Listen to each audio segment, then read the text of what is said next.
Hello and welcome to another day of Kings World Cup Nations action. Italy 2025, the road to Torino.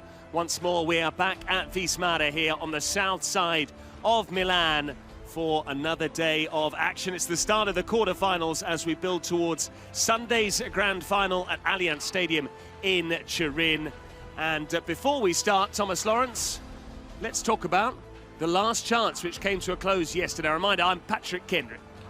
Hello, Patrick. Hello, everyone. I can't believe it is already match day 7, Patrick. I wasn't with you yesterday. I know you were alongside Super Simon Harding, but I was with you in sprint. Of course, I was following you both, always on my mind as we see this footage here with Colombia warming up ahead of their match later today. It's going to be a big one. Colombia, a reminder, won both their first 2 games. So they went straight through. They didn't need the last chance saloon to book their spot in the final eight, very much like Argentina, for example. But let's not get too carried away. Let's, as you quite rightly said, Patrick, recap what happened yesterday and the day before.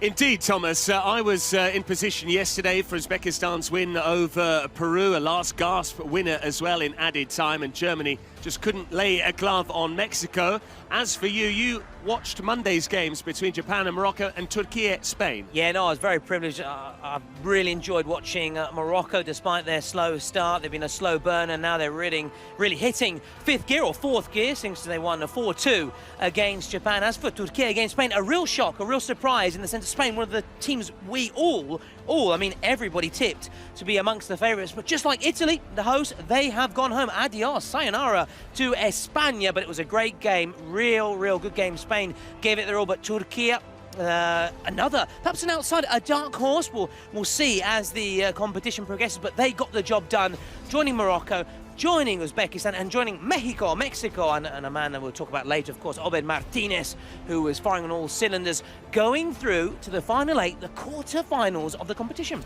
Indeed, and Uzbekistan in particular, they're first up in our quarterfinals today against Colombia. They were 3-0 up very early on against Peru. Peru then incredibly came back to lead 4-3 late into added time, believe it or not, come the final 2 minutes of the game, only for Tuksatinov of Uzbekistan to score with literally the final kick of the match. The referee then blew for full time. So Peru bowing out despite some fervent support from a number of local Peruvians based here in Milan. As for Germany, they did take the lead then, Nick Salihamidzic with the goal, but after that it was the Obed Martinez show in particular, and Mexico, that is why they are safely through as well. So a reminder that the last chance was played on Monday and Tuesday. Today is Wednesday, the 8th of January. We have 2 quarterfinals coming up. First up, we have this game between Uzbekistan and Colombia. These are live shots of the 2 Colombian keepers being put through their paces. And later on, Thomas, it's the turn of the United States against Morocco. Oh, that's going to be a cracker. The USA, who won both their opening games, getting better of Uzbekistan in their second game, who we're going to see in action showing. We can see here they're warming up, they're looking in confident mood, and why wouldn't they be? You reach the stage, you've got to have a lot of belief, but it's a shared objective, of course, they have with Colombia and, as we said, Morocco. The likes of Nadir, Fouad, Mehdi Amri, we can just rattle them off, and plus they've got, say, a home from home here in Milan. The support from the Moroccans has been incredible. It's been brilliant, it's been deafening at times with the drums, the chants, and of course all around the world, because they've got all their streamers always tuned in as well. So it's a home from home here, and all around the world Moroccans are really well supported, and a side that I've tipped to go really far. We've got a big Moroccan community, of course, in Italy, so should they go all the way to the Allianz Stadium, the road to Torino Intro, we know they have a big following once again. Here the Uzbekistan keeper warming up. He had a really good game yesterday. I know you commentated on Uzbekistan's thrilling win against Peru. Indeed, so 2 quarterfinals today and a further pair of fixtures tomorrow. So Colombia, Uzbekistan and USA, Morocco today. Tomorrow we'll have the 2 remaining quarterfinals. Brazil, Turkey is the early kickoff slot. Argentina, Mexico is the latter game in the final 2 remaining matches of the quarterfinals. So we could have, believe it or not, arguably the Clásico of international football, which is Brazil against Argentina. It could be an all-South American clash in the last tour of the competition. If, of course, Brazil can get past Turkey, no guarantee there, and if Argentina can also defeat Mexico. But USA, Morocco is the later game today. Colombia, Uzbekistan is first up. And that is the full program that I was just talking about there. Just like magic. There it is, absolutely. Absolutely. No, it's a fascinating one. Of course, the permutations, quite rightly, you're saying who could go there, who could face who, but we've just always got to take it one step at a time. How many times, and I've been left with egg on my face, have I said, oh no, Spain are definitely going to win this one, Morocco are definitely going to win this one, and we've been surprised, we've been shocked. For example, Colombia against Turkey.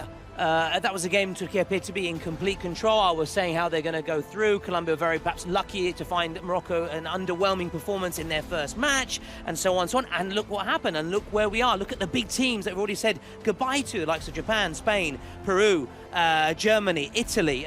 The list goes on and on. So in the Kings League, it is so difficult. I've been told this also by people who've been following it for many years behind the scenes. You cannot really make predictions like you can maybe in traditional football. You certainly can't, because as we've seen, particularly with the last 2 minutes of play, when we have for goals being worth double, unless the scoreline is level, in which case it is a golden goal, and things can change very dramatically. We saw that as much yesterday. So a reminder of the quarter-final setup then, and the top side of the draw, the US against Morocco, Colombia against Uzbekistan. The winners of the two matches today will play each other in the first semi-final, and tomorrow the remaining pair of fixtures, Argentina against Mexico and Brazil against Turkey. But how about, Thomas, we start to preview USA against Morocco, and we begin to look back over how these two teams have made it through to the last 8 in the first place. Yeah, absolutely. We touched upon this earlier. USA winning their opening 2 matches and beginning in their first day, in their first match against Mexico. We know all about this rivalry, their close proximity geographically. So there was a bit of, you know, we can say tension for it. Why not? Why not? There's also a bit of tension between these two nations. Obviously, talking about the football side of things. The US President Castro taking his and converting his, but Gabi Montiel didn't, thanks to Eduardo Poyo Cortez, I beg your pardon. I say, lo siento por mi español, Mr. Kendrick. Talking of the keeper, he left his mark in the next match against Uzbekistan. They absolutely mopped the floor with Uzbekistan. A 6-2 win. They're in complete control. Uzbekistan here, perhaps just one step too far for them, despite the likes of Jabarov and company and their keeper. They're trying his very best, but the USA were just too strong, and that's also given them an extra day's rest compared to Uzbekistan, who played yesterday against Peru, as you've already said, Patrick, and they're in action very shortly, very short, so a quick turnaround for them, Patrick. Not only are they in action today, they're also the first up today, the 6 o'clock start time, but Luis Morales in particular was hammering in the goals for the United States against Uzbekistan. A reminder, the US have only played 2 fixtures because the teams that won their first 2 matches got a bye through to the quarterfinals. As for the teams that won one and lost one in that first round stage, they went through to the last chance, which is how Uzbekistan got here in the first place. Let's turn our attentions now to Morocco, who lost their first game against Colombia. We're going to see that later on, but they did eliminate Ukraine in the second match with that 9-2 victory. Yeah, as we've been talking about the past couple of days, you and I and Simon, they're really underwhelming in that first match against Colombia, but they hit back and in style against Ukraine. 9-2. The likes of Nadir, who we're seeing in action here, Fouad, Mehdi Amri, were just sort of silencing any naysayers, any doubters, any critics, all the haters as they're known today, saying, okay, that first match, we didn't get off to a good start, maybe a bit of pressure, the home fans, we were really feeling it, but they hit back and showed their credentials, the mark of champions. And that's what it's about, Patrick. You can have an off day, a bagging, but can you hit back? And we've seen also, even in traditional football, sometimes teams, big nations make slow starts, but then they go all the way to win it. We spoke with Simon there about Argentina in the World Cup a couple of years ago, lost their first game to Saudi Arabia, but then what was happening? They went all the way and beat France in the final. And then in this last chance game against Japan, who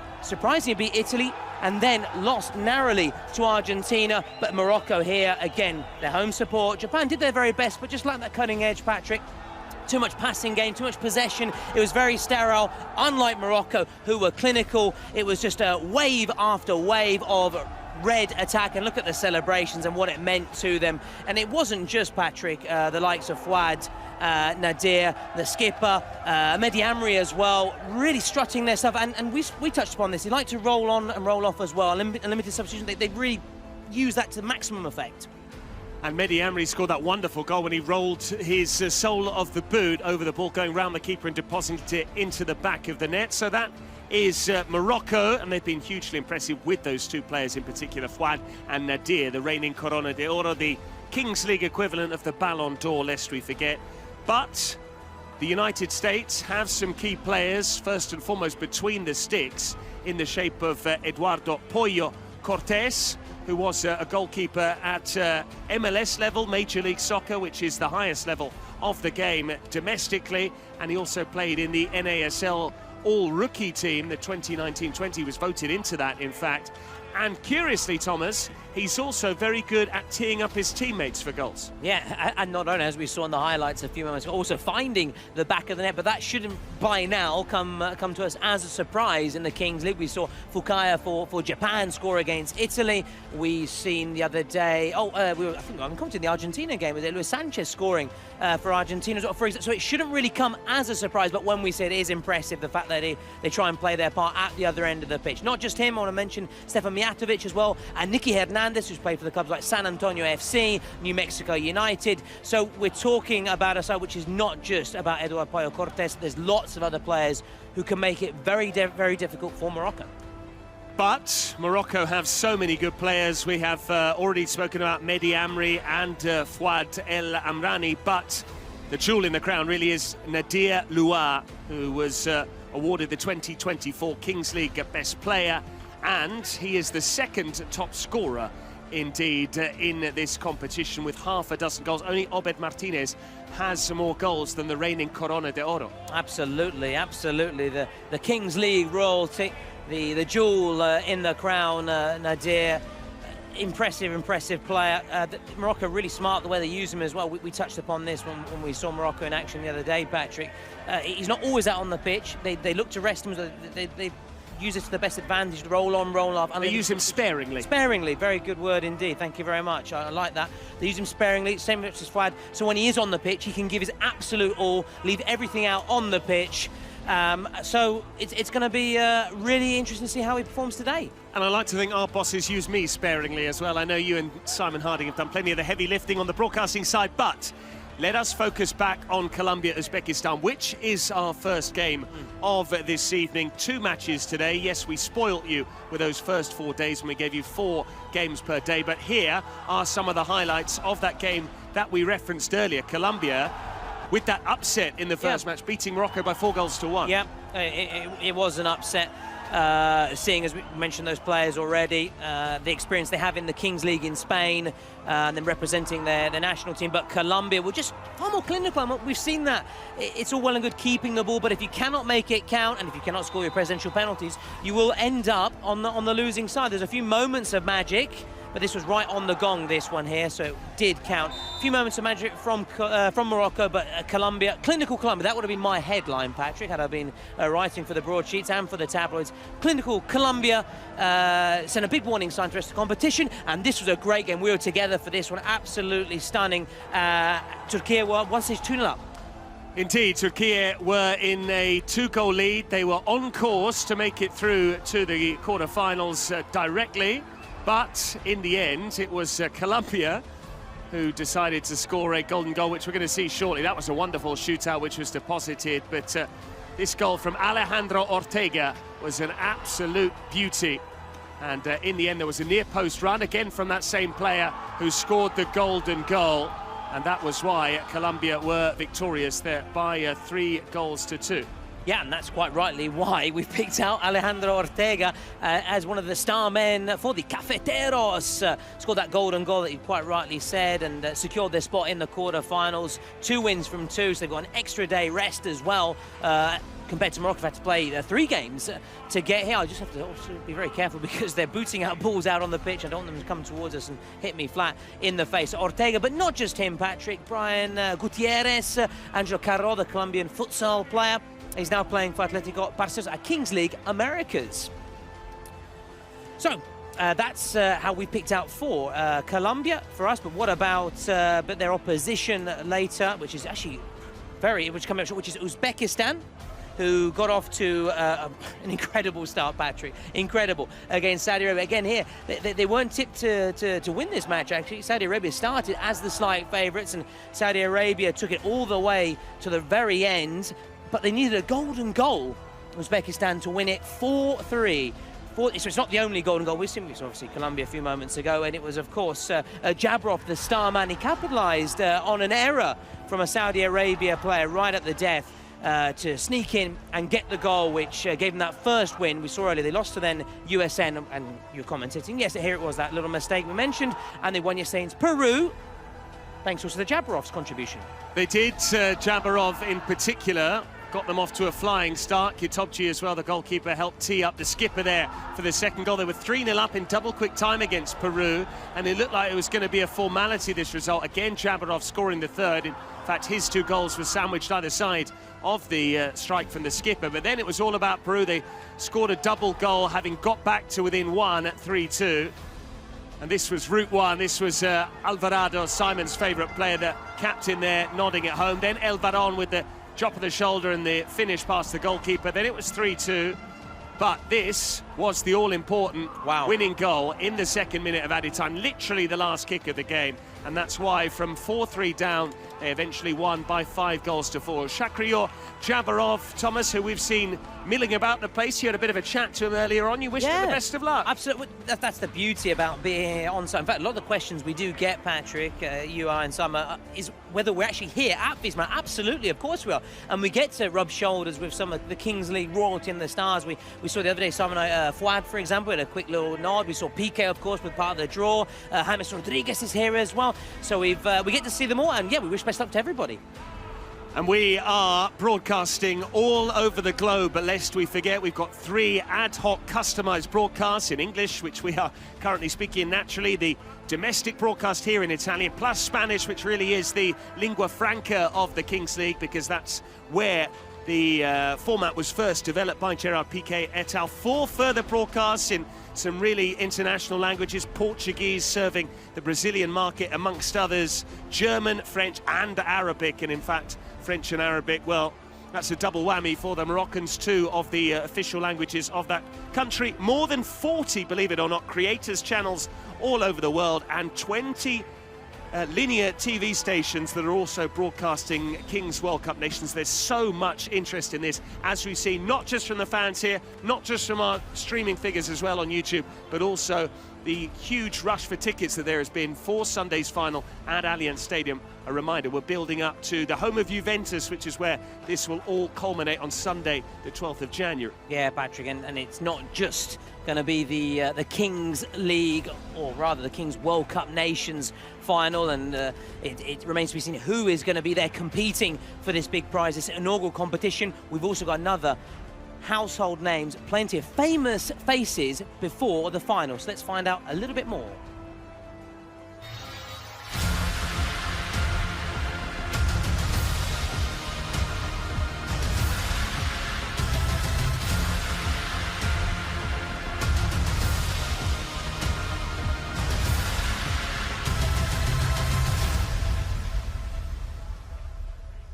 Legends against strikers then, with Iker Casillas and Gigi Buffon. The Sfida nella Sfidas, a bit of a subplot to that match.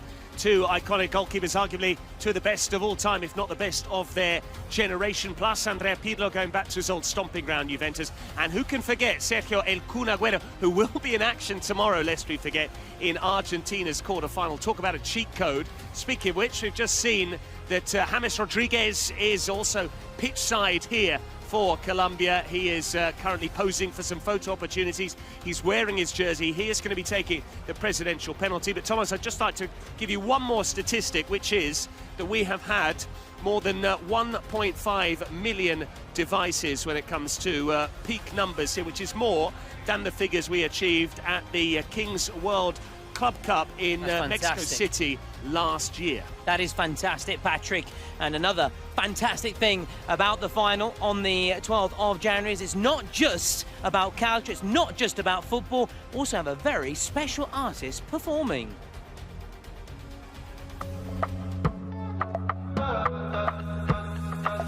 Facciamola, bocca mitraglia. Fuori fa fa fa fa fa fa fa, solo ta vedo bimbi col balaclava senza mamma mamma mamma mamma. There he is, Mahmoud then, who will be providing the backdrop and the soundtrack to the Kings League. A reminder that we've also got those Spotify playlists that you can also download here, created by some of our legends and our streamers as well. But Mahmoud, with 3.2 million monthly listeners on Spotify, and very decorated his second place finish at the Eurovision Song Contest in 2019, and he's also been a winner at what is an institution in Italy, the Sanremo Festival, which I know you're a huge fan of. But all of these matches are building towards one goal, which is to reach that grand final. Yes, the legends will be there as a backdrop. Yes, there'll be those who are coming to watch them. But this is what we're building towards. Allianz Stadium, resplendent in all its glory, the home of Juventus. And you can come and see it in person. Reminder, you can still get your tickets. Go to kingsleague.pro and make sure you snap up a couple of tickets to see the big show. But we are now ready, Thomas, I believe, for Colombia against Uzbekistan. We're just moments away from this first of 4 quarterfinals on day 1 of the quarterfinals, day 7, all told. Colombia.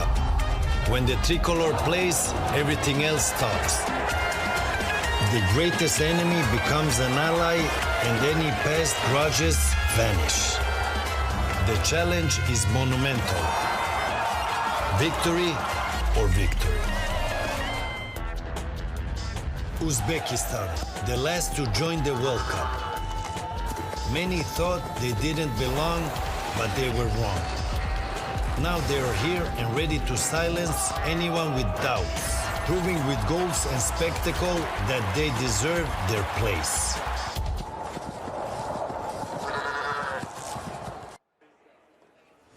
It is Colombia against Uzbekistan, the first of our quarterfinals. The Colombian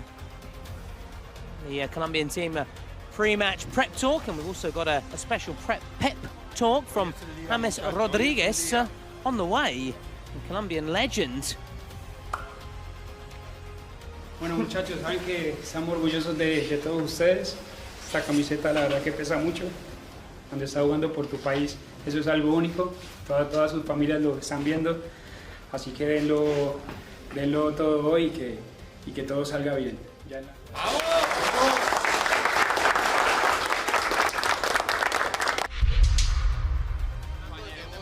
And there he is, James Rodriguez, saying what a unique opportunity it is for these players to wear that Colombian jersey. He himself is sporting his, and he is slated to come on and take the presidential penalty. But we've also got a message from Eldor Shomorodov, a Roma striker playing here in Serie A. But the first is the Uzbek president.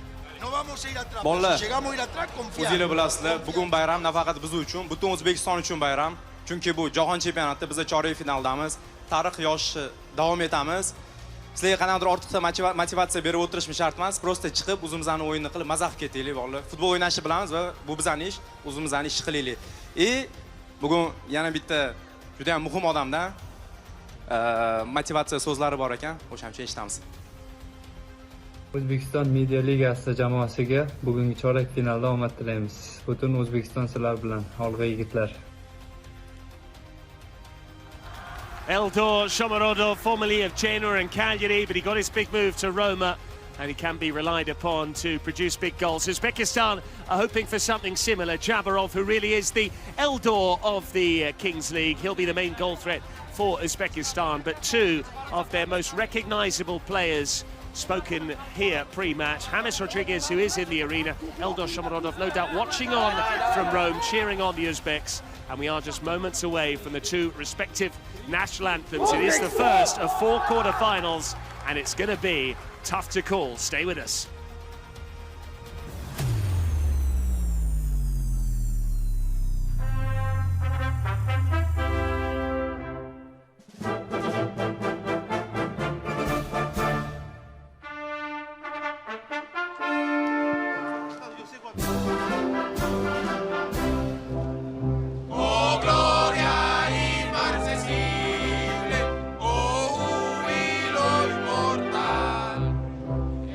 Jesús.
Colombian national anthem following that of Uzbekistan, and we are now very close to the first quarter-final.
There you have it then, the national anthems of Colombia and Uzbekistan, our first two quarter-finalists in the inaugural edition of the Kings World Cup Nations Italy 2025.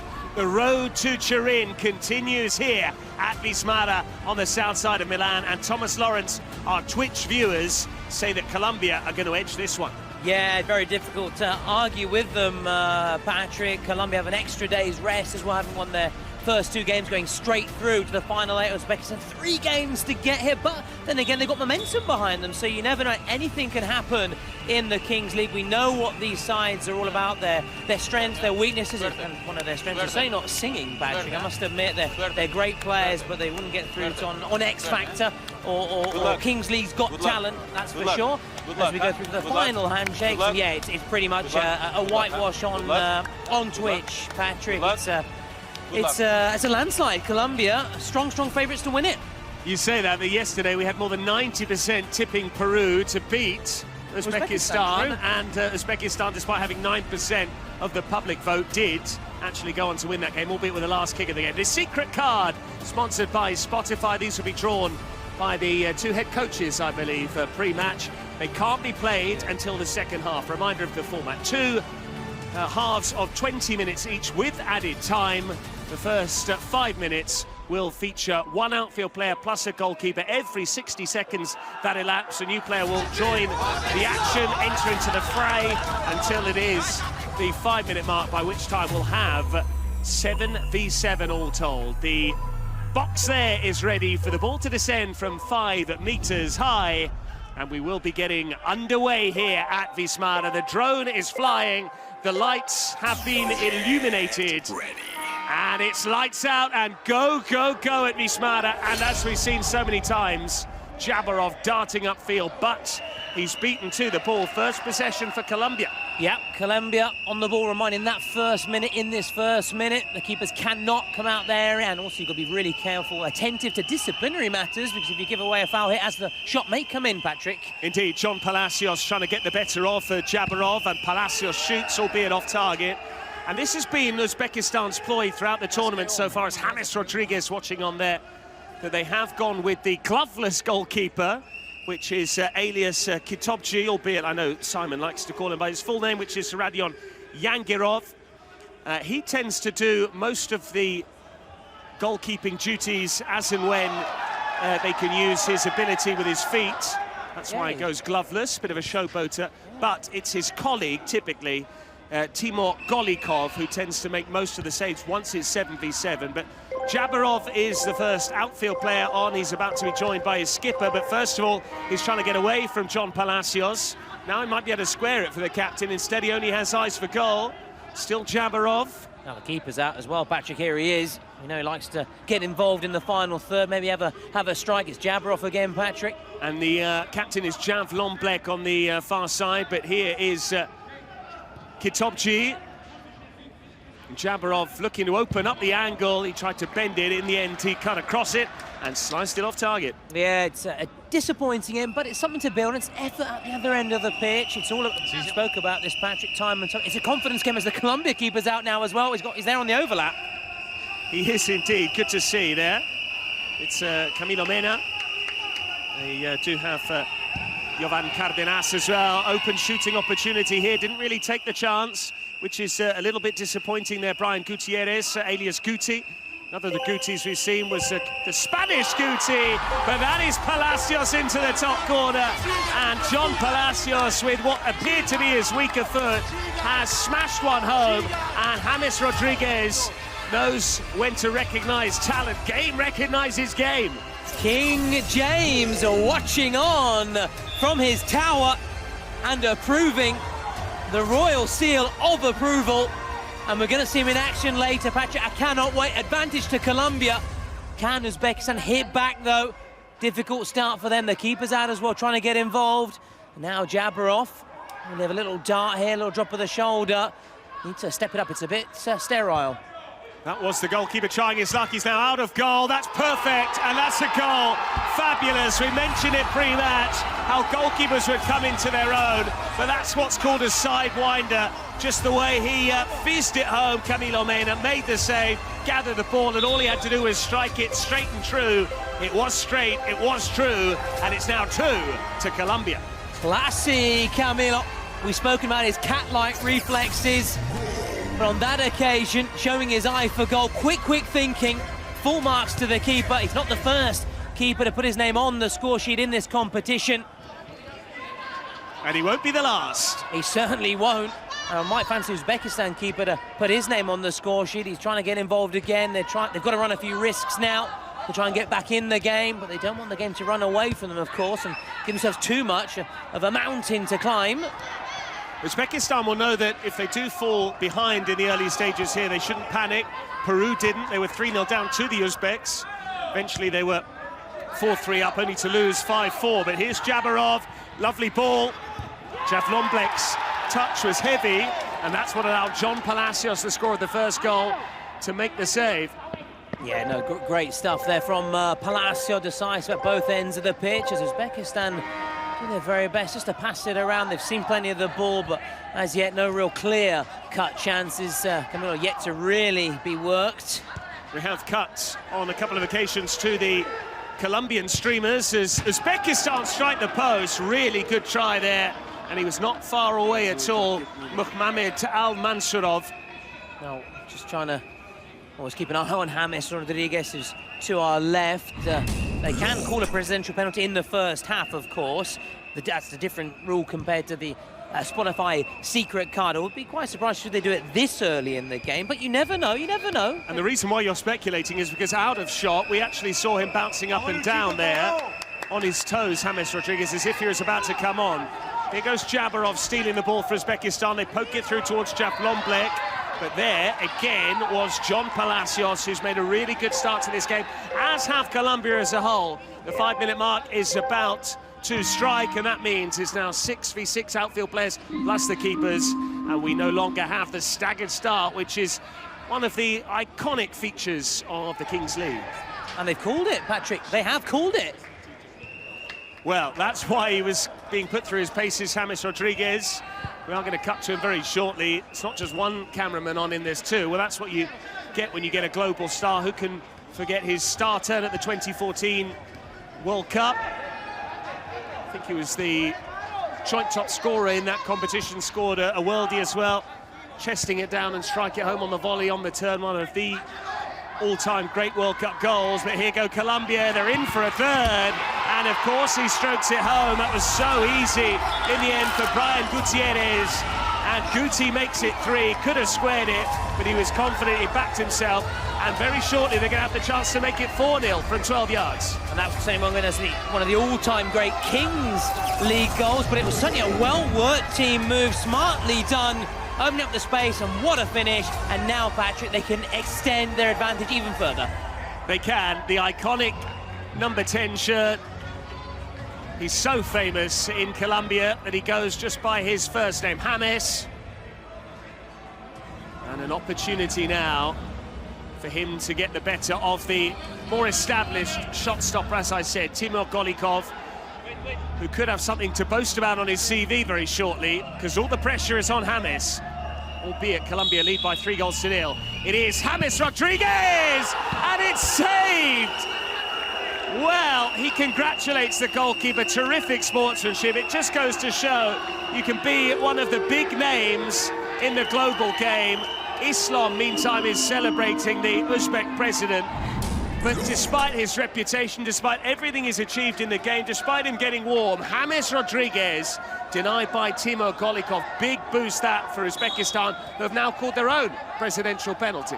What a moment, though, for Golikov. That's something he'll tell his grandchildren in the future, that he stopped a penalty on James Rodriguez. At the other end, can Uzbekistan get a goal back? They might shortly, thanks to the presidential penalty, which is incoming. We can see he's taken off his headset, if I'm not mistaken. He's getting ready just to our right, and there's a couple of players down at the other end, so the clock has been stopped. But what drama here. And it's not the first time we've seen a star player miss a penalty. We saw, I'm trying to listen to what the referee's saying.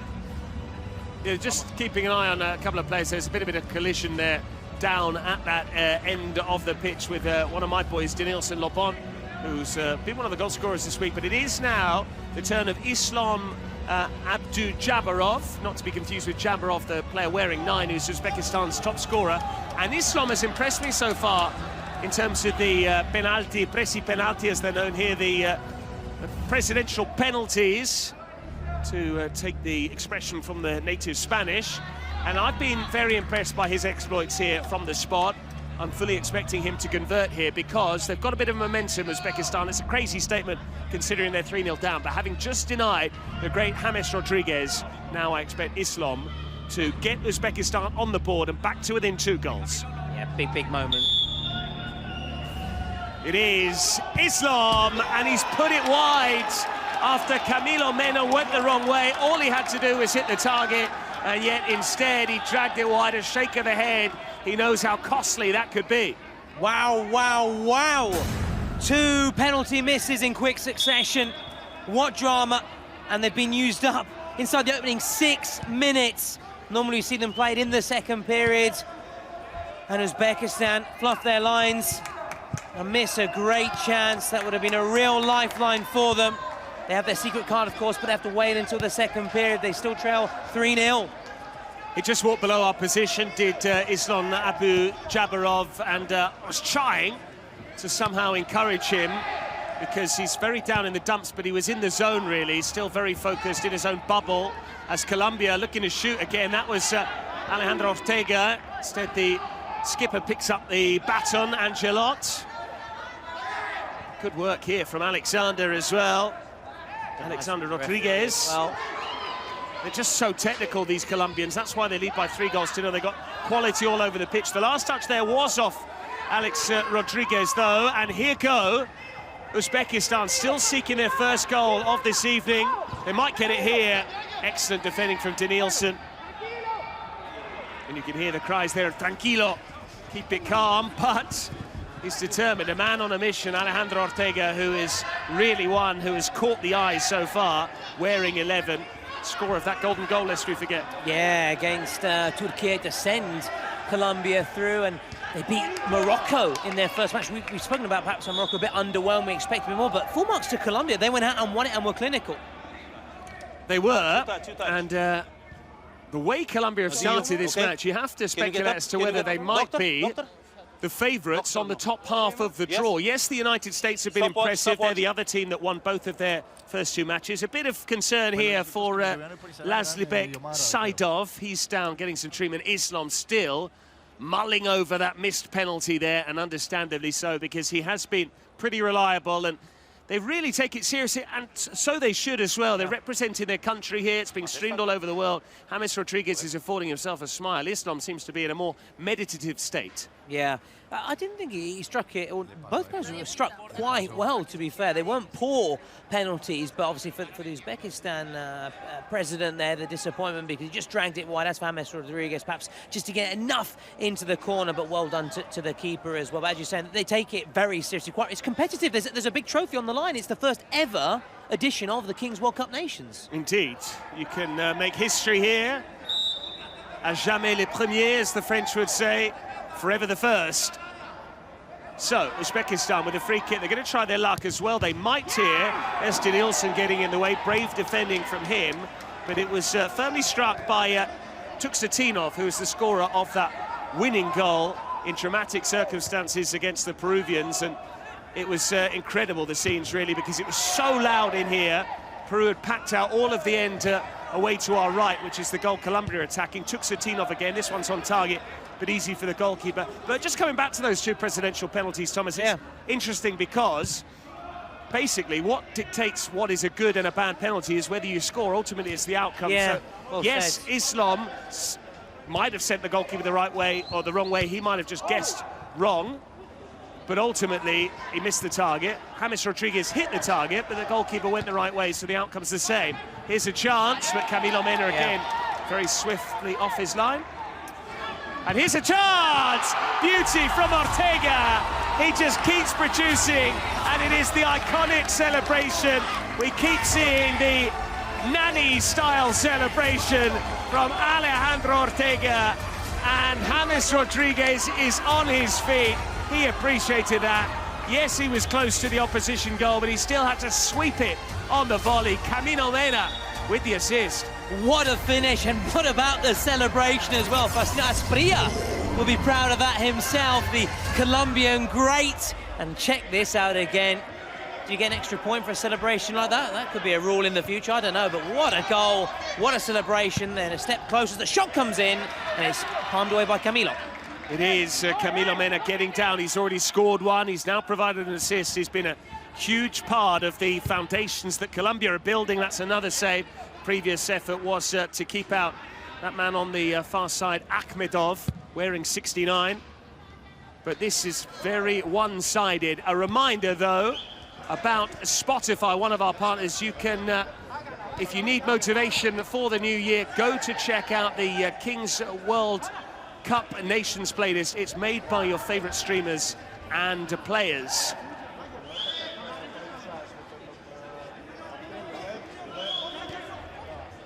Patient this play. Here's a chance again. I'm surprised he didn't shoot there because, yes, the angle was tight, but here goes Uzbekistan with a bit of momentum. Jabarov picking up the pieces. Smashed out wide, though. Good work this time from Julio Pereira.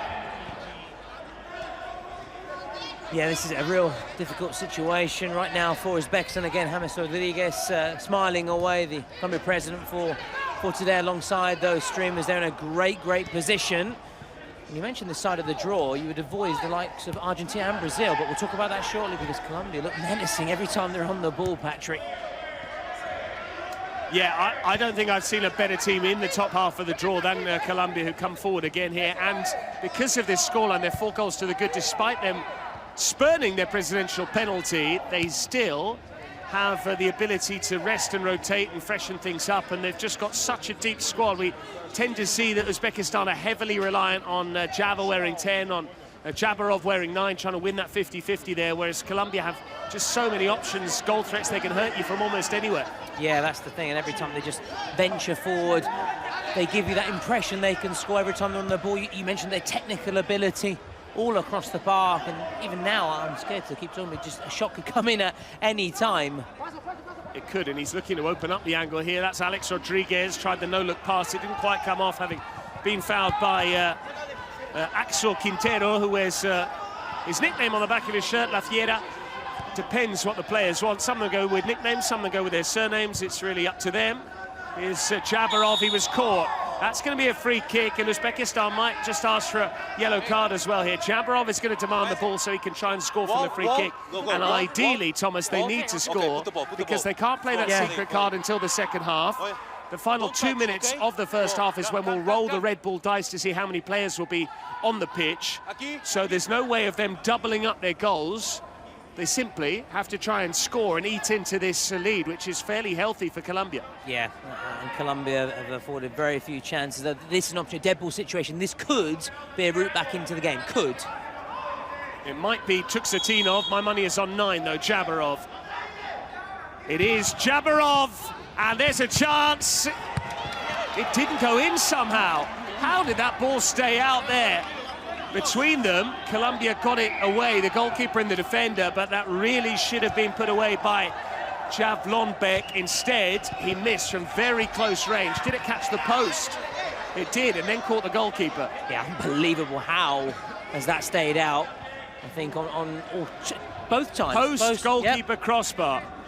Otherwise, that would have been a case for Uzbekistan of get the party started. They would love that. It's been the part of our pre-match playlist. Yeah. The sound of the Kings World Cup Nations, the soundtrack. Yes, the Kings World Cup Nations. It will never overshadow Mahmoud, who'll be performing in Turin on Sunday.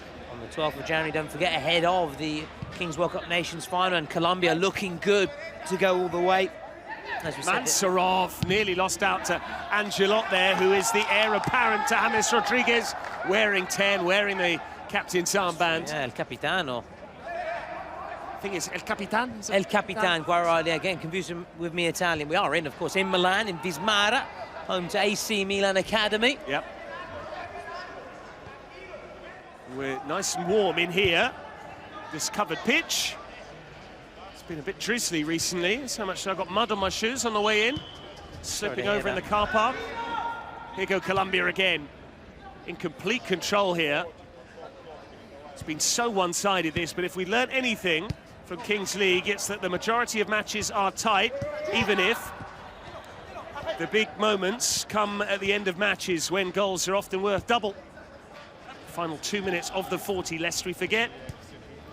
The scoreline is level, we go to a golden goal. Colombia have already prevailed in that manner, thanks to Alejandro Ortega.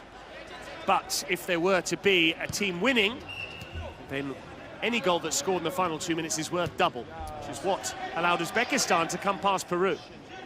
Yeah, let's not forget Uzbekistan also won thanks to a golden goal, their first match against Saudi Arabia, so they've also been involved in some late drama. Fed through here, chance for number 5, and again, still there, what a finish! Slotted home, but it's offside, it won't count.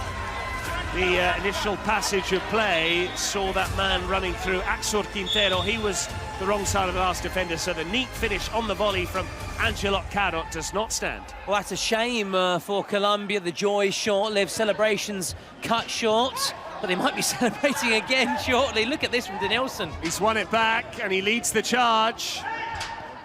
But Uzbekistan have now got numbers behind the ball. Can he afford to concede a 5th goal inside the first half? They might. That was Axel Quintero.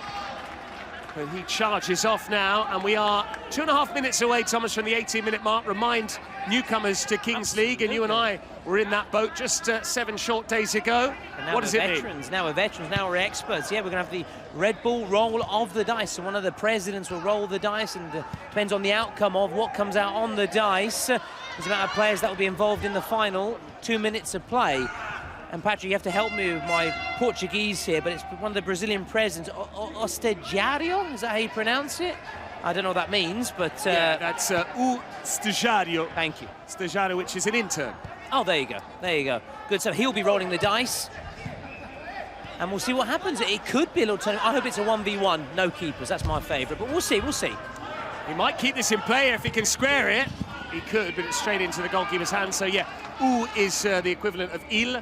It's the the masculine definite article, and then estagiário, the Brazilians would say. In Portugal, we say estagiário, which is the equivalent of stagista, so inter. Very nice. Listen, I know very humble chap, but let me speak glowingly of you and, of course, Super Simon Harmony, because you both speak multiple languages. I know you've got Portuguese, Italian, French, and of course mother tongue, and of course you dabble in other language, a bit of Spanish as well here and there. So let me be the one to pile on the praise. And Simon's with his French, obviously Italian, naturally English as well. He is English like myself. So let me shout out to you. It's very useful to have a linguist here, especially when it comes to these pronunciations, which I've mangled on more than one occasion. And you speak a bit of German, Thomas, so when the Germans are in action, we can certainly hear from you. And we've said Auf Wiedersehen to the Deutsch yesterday, didn't we? Auf Wiedersehen, they went out to Mexico. Yes, we did. And in yesterday, in fact, when they were playing, it was Mo Leitner talking about unsere Mission, our mission. But their mission was failed, it was not accomplished. Certainly not mission accomplished for them. It was mission impossible, one could say, against Mexico. And Albert Martinez will be in action tomorrow for Mexico in the quarterfinals. But again, one step at a time, Tommy. Calm down, tranquillo, as the Colombians would say, and we've heard them say as we go into this final minute now, Patrick. We're almost there for that roll of the dice, which is very exciting. If you haven't seen it, you're going to see what happens in these final 2 minutes. And if you're a veteran and know all about the Kings League, Kings World Cup Nations, well, you might be having your favourite option and your favourite outcome. For me, 1v1. Here's a chance. Speaking of 1v1, nice give and go there for the Uzbeks. Camilo Mena tried to prevent the corner. He didn't succeed on that score. And you weren't here yesterday, Thomas, but I did handle that big bit of kit, the Red Bull dice. Let me tell you, it's surprisingly heavy. I posed for a photo op and I also tried to throw it from above my head. It's easier said than done. They have to get the shot away here, otherwise the buzzer will sound. They're asking for a flag there. Colombia, they wanted offside either way. The clock hits the 18-minute mark. It is now time for the Red Bull roll of the dice, our energy break, energized by Red Bull. And it is, again, I apologize for my pronunciation, Estagiário, who'll roll the Red Bull dice. Let's see the outcome. Let's see what happens here for the final 2 minutes, depending on the number that comes out on the face of the dice, or the die. I don't know exactly, never know exactly what happens. The amount of players will be out on the pitch the final 2 minutes. It is 4. So it's a 4v4, including keepers. So technically it's going to be sort of 3 outfield players and 1 in goal. So 4v4, but 3 outfield and 1 in between the sticks. Absolutely. I think James Rodriguez is tucking into a Red Bull himself. We know that footballers, especially South Americans, tend to drink mate. But he is drinking what I can only assume is a cheeky Red Bull. But, you know, we're also in Milan, home of the Negroni Sbagliato Spritz. I know you've been out on the tiles, out on the town after your Kings League commitments. Absolutely. And Simon and I might be painting Turin red on Sunday night for the Viola. But away we go then. It is 3v3 plus keepers. The Colombians quick to win the back heel, but they've lost the ball. And Uzbekistan mean business here. Great work. They want to try and score, make it 4-1 and eat into this lead, which is very commanding indeed for the Cafeteros. Jablonblek, and for once we're not seeing that man Jabarov, not on court for the moment. Jablonblek. Might just let it run. Looks like it. Corner kick. Yeah, smart play, and he's taking it quickly. Here's Jablonblek again. Working it with the keeper. Slow ball though, really, here. It is almost like rugby in some ways because of that offside line. You have to move it laterally. No real scope for forward passes. The keeper should have had a go there, in my opinion. Instead, he moves it wide. Here's the chance. There's Camilo Mena. Now he needs some help from his defenders. He gets it too. They've gone for goal. But Kitobchi got back, alias Radion Yangirov. Had to be quick to get back. They had to dial back. We saw in the first half he was caught out, leaving his goal open. Camilo Mena's still down now.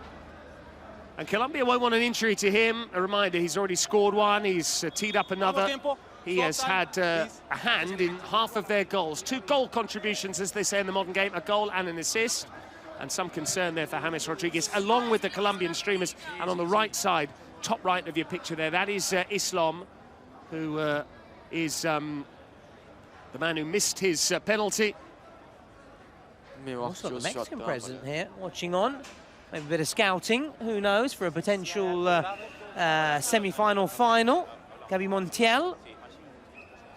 It's not, in fact, we also saw Gaules early. It's not uncommon for the presence, even if their sides are not playing, to come obviously to this matter, check out the opponents, enjoy the action, enjoy the spectacle.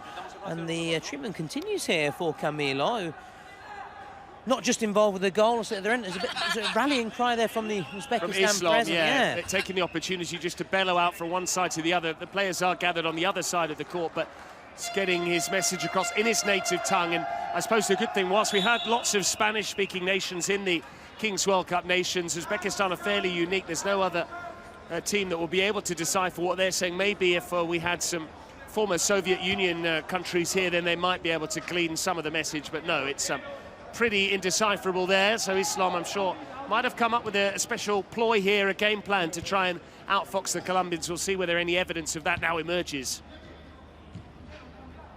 There they go, and they get number 5. They nearly did. It was that man, Alejandro Ortega, who personally has been my preferred player in this tournament. I think he's got the lot. Ability, acrobatics when he celebrates. He's a showman, loves a bit of flair. If you remember the other day when he scored, Thomas, he wears Maro on the back 11. I think I said, Maro! I do remember. The Italian equivalent of my goodness, really. I said, oh, very Milanese, and you quickly scolded me and said, no, it's more of a southern thing, Thomas. Yeah, absolutely. How dare you? How dare you? How dare you indeed. Javlonbek under pressure there. They've got the traditional goalkeeper back on, but Angelot was fouled there. He keeps going, though, the number 10. Skipper, though, can't find a colleague, and Uzbekistan have it back, but they're running out of time. We're into added time at the end of this first half, of which there was a minute. Half of that's already been played. Uzbekistan need to be direct, need to get forward as quickly as they can. Javlonbek. But again, they're just not finding any sort of room. Not even getting half a yard to get the shot away. Yeah, the clock is not on their side. And now it's going to be a 5th. Why didn't he shoot, Alejandro Ortega? In fact, Alex Rodriguez, his colleague behind him, was shrugging in disappointment. But here goes Uzbekistan! And that would have been huge had they scored there. It would have been the final kick of the first half. They would have made it 4-1 at the break instead. The shot's gone wide now, problem for another Colombian player. But it is all Colombia thus far. They're in control. All happening, though. What an end to this match. Full marks to the Uzbekistan keeper again, and receives treatment there. Must have been a bit of trouble. Be hoping he can continue there. We just took a real knock there. We need to check a replay, but the vision was impressive to play in his teammate. Jorge Faustino there, the referee, just checking in on the condition of Alejandro Ortega. That was Alex Rodriguez getting barged there, but it was Ortega trying to win the slide challenge, desperately trying to make his mark at both ends of the court, and I think he might have just grazed his knee, actually, because he hurt yourself. Let's hear to the timeout. Estamos haciendo un trabajo espectacular, descánsale. Va Ángelo con Pala arriba. Ángelo y Pala los dos arriba. Va la Fiera por derecha, Guti Lobón y Perea por izquierda. Vamos a competir, vamos a meter uno más y luego jugamos, tenemos la pelota, tú agárrala y tenla. Vamos que ellos se desesperen y peguen alguna patada. Dale.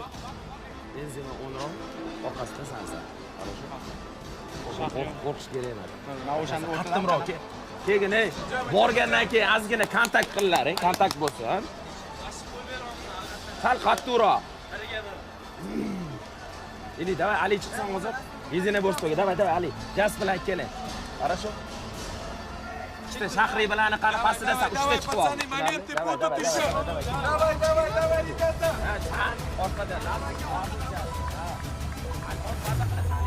Here we go then, the countdown is on for the second half, and Colombia kept a clean sheet in the first. They'd love a shutout come the end of 40 minutes. No guarantee they'll be able to achieve it, especially with so many different features now kicking in. We are into the second half, so we'll soon learn the identity of those secret cards, which can only be played in the second period of matches, as Danielson tries his luck straight at the goalkeeper.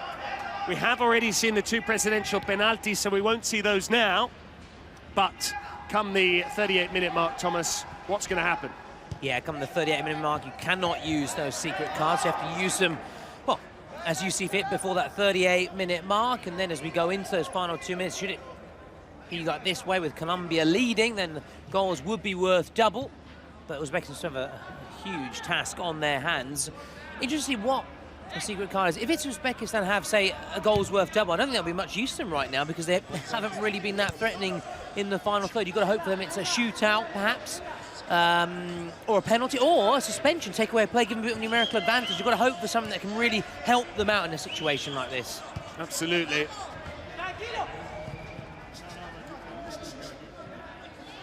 Good work again from the Colombians. Here's Angelot. Ball was partially intercepted there. And I guess the ideal card to draw is the Joker. Then they could choose exactly which card they would want. That would be spot on. But yeah, I tend to agree. I think the penalty is probably the best option at this stage. Get the best possible chance of scoring a goal, getting on the board and giving Colombia something to think about. A shootout we've seen is fraught with difficulty and danger. There's no guarantee you'll score that. And a double goal is, of course, relying on the fact that you need to create chances for open play in the first place, something they haven't yet achieved. Yeah, or a star player as well. That wouldn't really give them much right now. Whereas for Colombia, it'd be great. It'd be great if they had that for Colombia, for example, because they do give you the impression they can score. So they probably would be hoping for a star player or a goals worth double. We'll see, Patrick. Who knows what's been picked from the cards? You and I mentioned Renato Sanchez the other day, and when he passed it to the advertising hoardings during his time with Swansea. Well, there, unfortunately, there's not exactly a kick clash, but in a certain light here, the Uzbek white shirts could be slightly confused for the referee's lime green, and that is what happened, I think, there. Yeah, exactly. Have to be very careful indeed as Colombia try and extend their lead here, Patrick. Uzbekistan have, well, scrappy from both sides, I have to say. Can Colombia get that fifth goal and make it adios to Uzbekistan? We'll wait and see.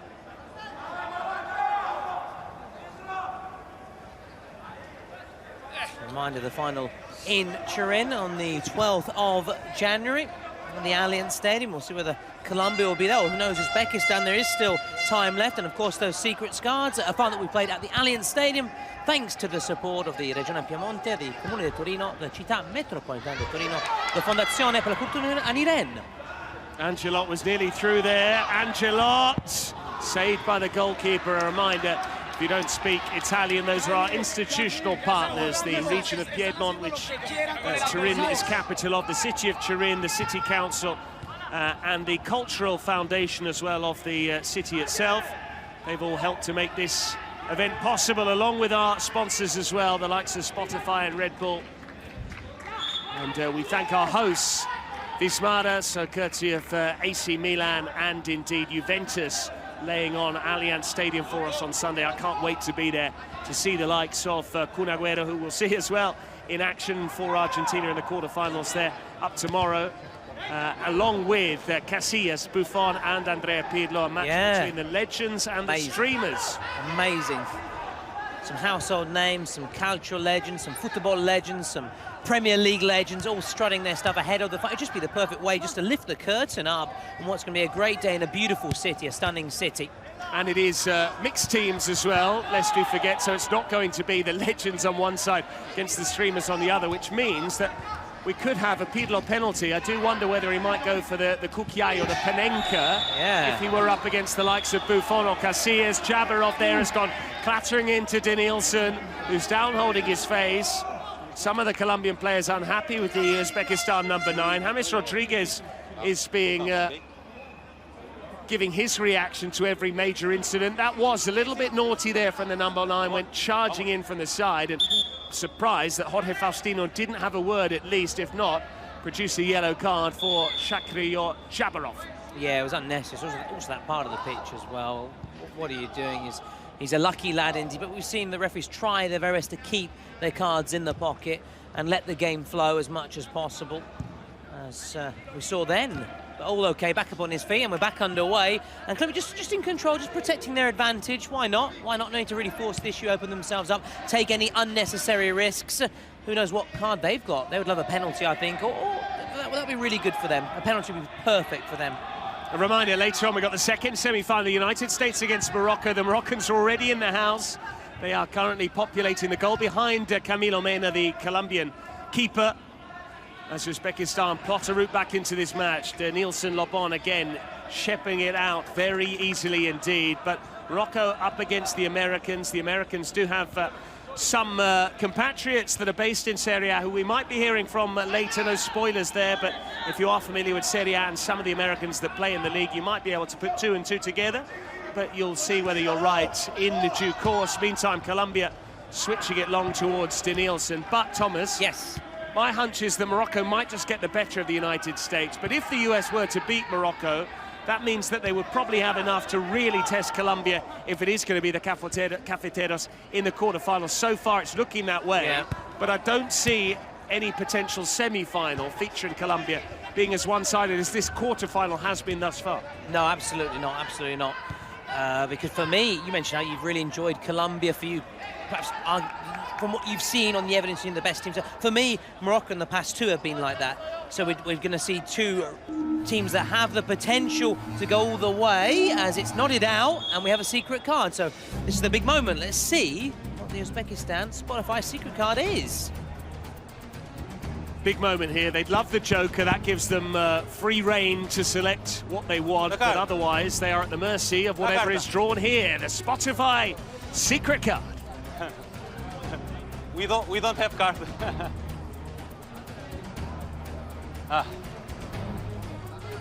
Okay. Suspension, 4 minutes, number 2, Colombia. Well, that's not bad. They've taken off Danielson Lobon, and personally, Thomas, I have never graced the Kings League. I'd love to one day. Maybe when we have a Legends against Casters match, I would hope that if the suspension card came up, that the opposition would choose me. I think it's a badge of honor. It really is. Flattery will get you everywhere. You know, it's basically saying, we fear you, we respect you, we don't want to see you for another couple of minutes. And maybe it'll be easier now for Jabarov to find space because Danielson was marking him like a straitjacket. Absolutely, absolutely. And maybe if I can gather enough money one day and have my own team, Patrick, then I can put you in my team. That's another option. That's one way we could potentially be rubbing shoulders with these guys, but it is unlikely. Yes, it looks very unlikely at this stage.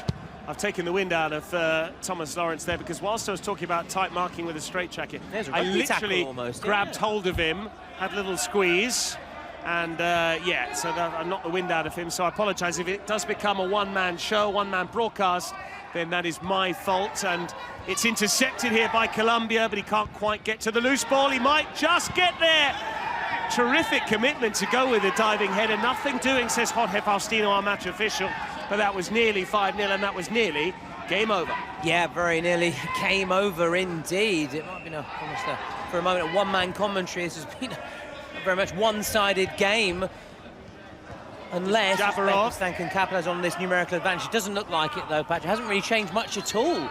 Not the ideal card, as we were saying. Yeah, and I don't know whether we have a confectionery partner here at the Kings League. I know you've been wolfing down some sweets. Yeah. And I do wonder, actually, whether you were choking there on some of the treats that you've been quaffing down, your dad's snacks, because I don't think I necessarily grabbed you as hard as I could have done. Well, you know, it was the Befana this week in Italy, on the 6th of January, a witch brings chocolates and sweets to children, so I took a few from my daughter, I must admit, ahead of this match. Why not? Why not? We need our energy levels for this high-energy competition, although this second half isn't quite that high energy because Colombia taking their foot off the gas as the shot comes in. Had also a cheeky red ball as well. Why not? Yeah, and it's interesting because the way Colombia have played, you might be able to compare how easily they found this as like taking candy from a baby, which is what you literally did with baby G. Exactly. Poor old baby Grace. I'm sorry, Daddy will bring home some sweets the next couple of days. That's a clever ball. He's got to finish. He does finish. Jablon Beck, game on. Uzbekistan on the board. They're back to within 3. And all of a sudden, Colombia's veneer of confidence has just been chipped away. This is why we love the Kings League, Patrick. This is why we adore it. This is why it's growing all the time. Just when we're saying how Uzbekistan look down and out, Colombia marching on, they will avoid this team, will avoid that team. Uzbekistan get a goal. It's a confidence game. But here go Colombia. Good goalkeeping to keep out John Palacios. And all of a sudden, Uzbekistan with 2 key moments. They scored at one end, they kept out an almost certain goal at the other, and they're plotting They're second here if they can get the ball into the mixer. It's all about the final ball here. It's overhit, but Jabarov has kept it in play well. John Palacios with a firm sliding challenge, a fair one though as well. It is an Uzbek ball, and if they could score again here, Thomas, they'd be back to within 2. It's the reverse pass for Jabarov. Still going here. Kingsley's answer to Eldor Shomurodov, from whom we heard earlier on. But hang on, here's Angelot. Dale, dale comes the cry from James Rodriguez et al. Colombia still very much in charge, still with a 3-goal lead, but we have seen, here's a chance, and Guti got it all wrong. We have seen that without that man on the pitch, Denilson Lobon, they're still without him for another 30 seconds or so. Colombia can be vulnerable defensively, and Jav Lombek in particular showed that much. Yeah, can they get another one? Then going into those final 2 minutes when goals are worth double, if they can just narrow it down to a 2-goal disadvantage. But looks like Denilson's all set to come on. So overall, I think Colombia would take that. They just lead just the 1 goal in that 4-minute period. Now the power has evaporated, it's over. And here's Angelot. Oh, he was caught, it's outside the box, but it's a yellow card. That's a sin bin. Uzbekistan down to 6. Colombia remain with 7. And for 2 minutes now, Colombia are going to have an overload. And they can still play their secret card too. So advantage very much with Los Cafeteros. They're 4-1 up. They'll play with an extra man for 2 minutes, and they can still play their trump card. And now the tide is back in favour of Colombia. It's now 7 against 6. A little glance to the watch from James Rodriguez. Time very much ticking away. And now it's Colombia in that pole position to march on, as we can listen into the referee slightly. Well, no, it's quite helpful actually, because they are all Spanish speakers. We get the definitive, the authentic pronunciation there of saying Angelot. So nice to hear that what I've been calling has been backed up by Jorge Faustino. Good strike, good save though at the near post. It was that man, Alejandro Ortega, who is certainly in the running for player of the tournament, if not team of the tournament as well. But a reminder, we're going to see the reigning Corona de Oro in action later on, which is Kings League's answer to the best player in the world. That is Nadir Lua. He'll be playing for Mexico against the United States.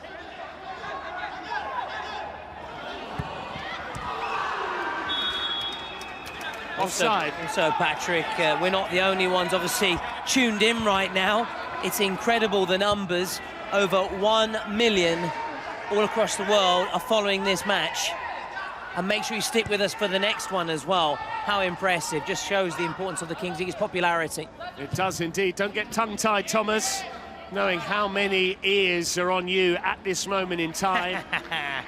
Another look at that skill from Angelot, which very nearly produced the 5th goal for Colombia. It was off target. It was up in any case. But Mansurov still has another minute to elapse before he's coming back on. He was the player who was sin bin. A reminder, a yellow card is 2 minutes without the player that committed the offence. A red card is 5 minutes without that player who can no longer feature. 5 minutes without a player all told. That player can no longer feature. They're suspended for the next game, but mercifully for the Uzbeks, that did not come to pass. Here's Alex Rodriguez.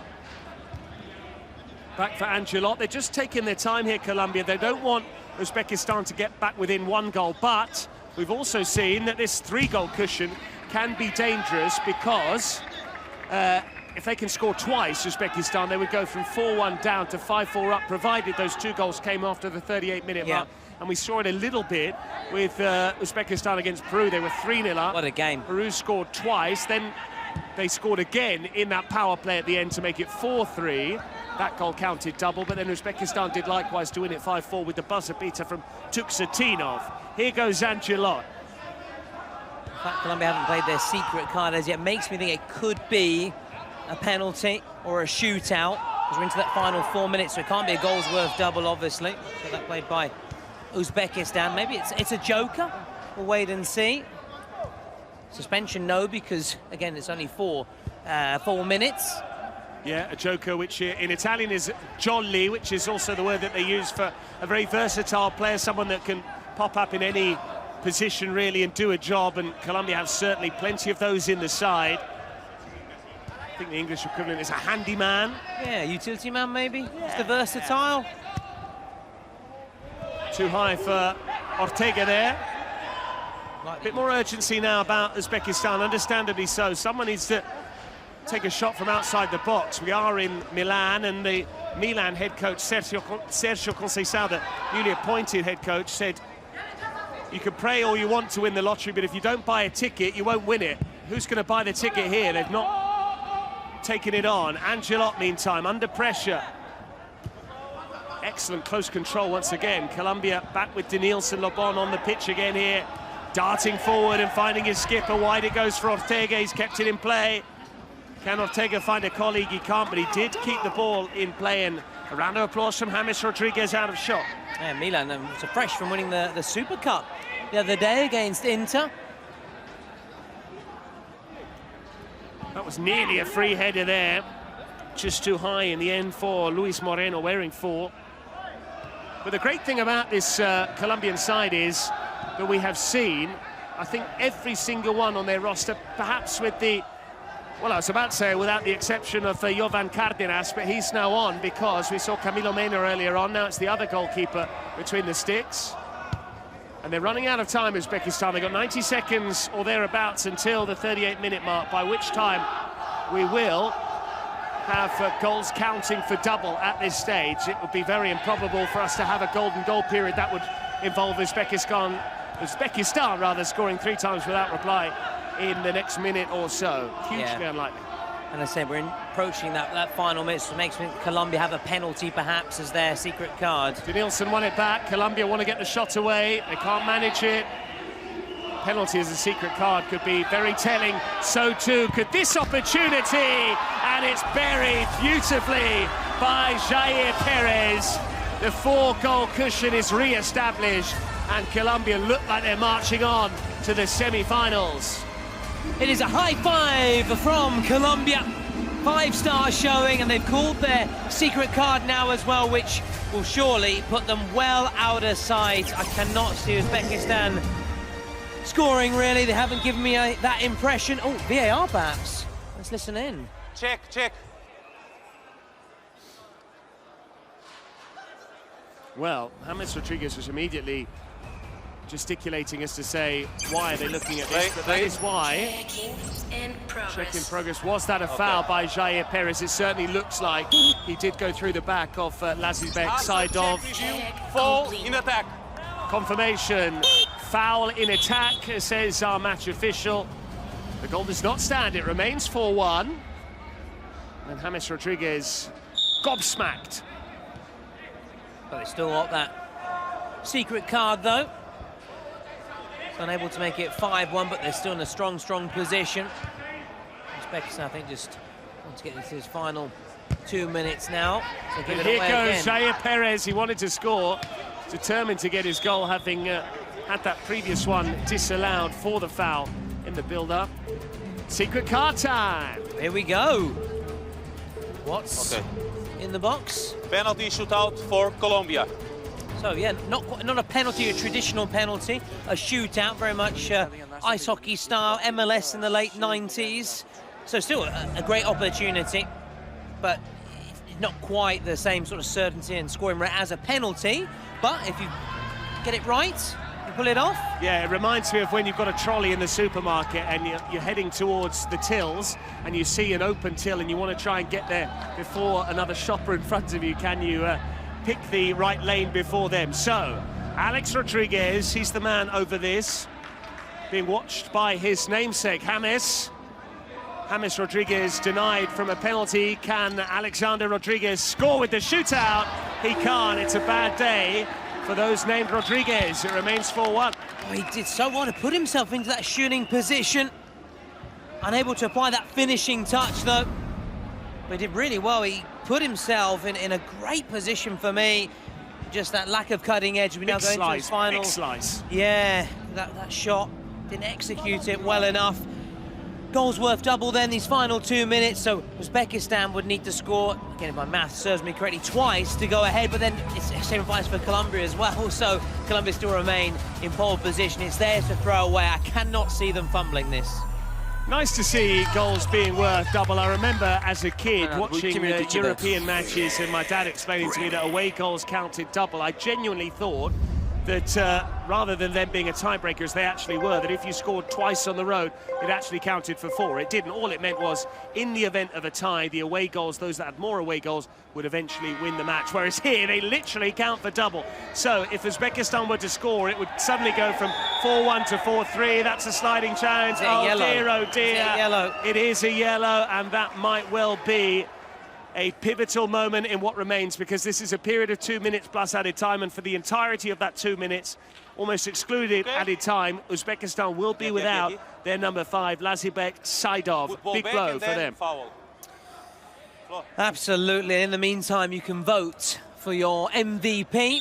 All you need to do is get on Twitch and write the name of the person you think should be the star man from this match. I would say Camilo. I don't know about you, Patrick. And a reminder also, looking ahead, USA against Morocco. Got some big messages as well ahead of the match from some players who actually ply their trade in Serie A, but are USA internationals. Absolutely. We'll have some stars that wear stripes that will be giving a rallying cry to their compatriots later on. Here's a chance with the extra man, John Palacios, who got the scoring started in the first place, nearly got another one there for Colombia, which would have ended any residual hope for the Uzbeks, would have made it 6-1 instead. Good piece of goalkeeping, and they needed it as well. But in terms of man of the match, yes, Camilo Mena has certainly pitched in with a goal and an assist, albeit he's been a spectator for much of the second half, replaced by the other keeper, Jovan Cardenas. So I might go, in fact, for Denilson. Yes, he hasn't scored, but he's been a rock at the back, and if Colombia have only conceded once, it's thanks to him, especially because that goal came when he was actually taken off the pitch by that secret card from Uzbekistan. Here's a chance. Lovely skill, beautiful finish. That will end any chance Uzbekistan had. Colombia are en route to the last 4, and the goal was beautifully taken by Axur Quintero. It was beautiful. It is gorgeous. It was a bonito. I don't know if you can say that in Spanish, Patrick, or not, but it was wonderful. And now it really is adios to Uzbekistan. Colombia march on. They've been far too strong. They've been clinical again. It's clinical Colombia. I said that's the adjective that immediately springs to mind. Clinical cafeteros. Indeed, with a cutting edge as well. They have diced up Uzbekistan. And that's why Uzbekistan, despite their heroics yesterday, it's a step too far for them today. They did well just to get past Peru. Lest we forget, they were heading out until deep into added time. So for them to even take their place in a quarter-final at this first ever edition of the Kings World Cup Nations was impressive enough as it is. But Colombia's greater quality has told, and we saw it right from the outset when they had that big lead. 4-1 up. It was only Javlonbek who scored once to at least get them a consolation, as it will prove. But here's Jabarov. He's not giving up hope yet, and had that gone in, you never know. That would have made it 6-3, but we're into added time.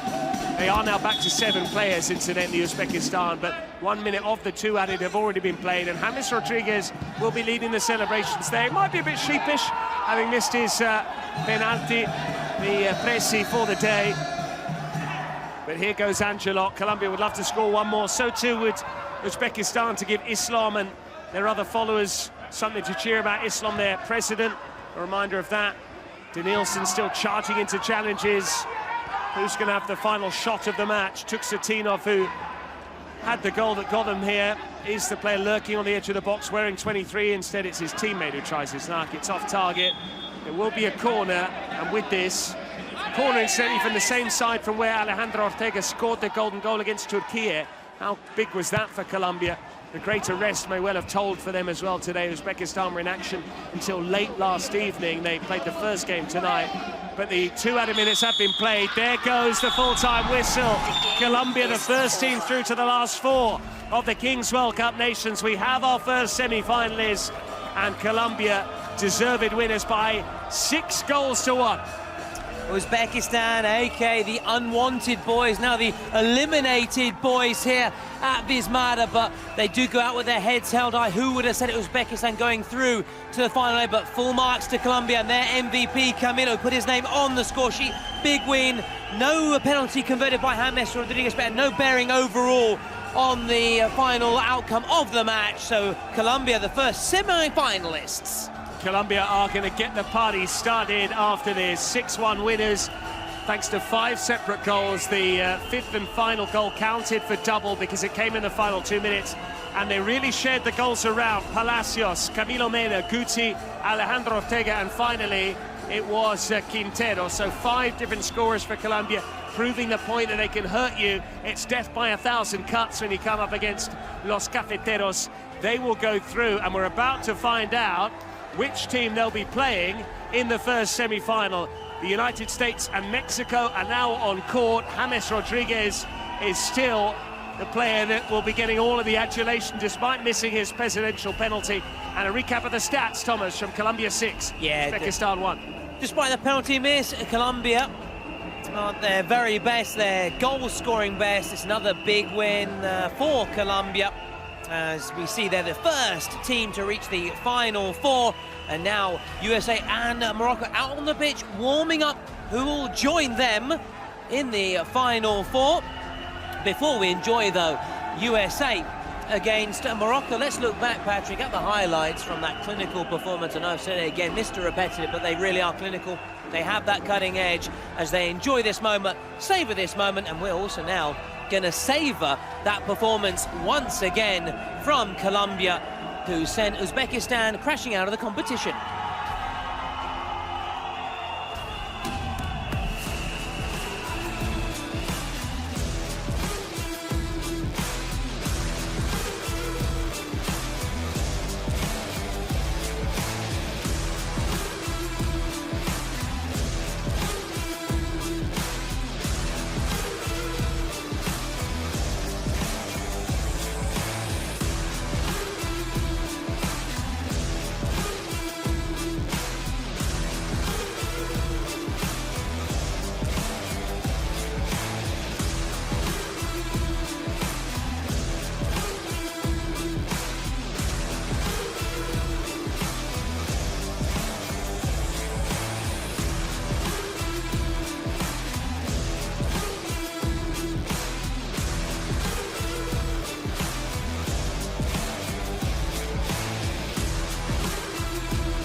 And we are back. What a performance that was. But now it's the turn of USA against Morocco.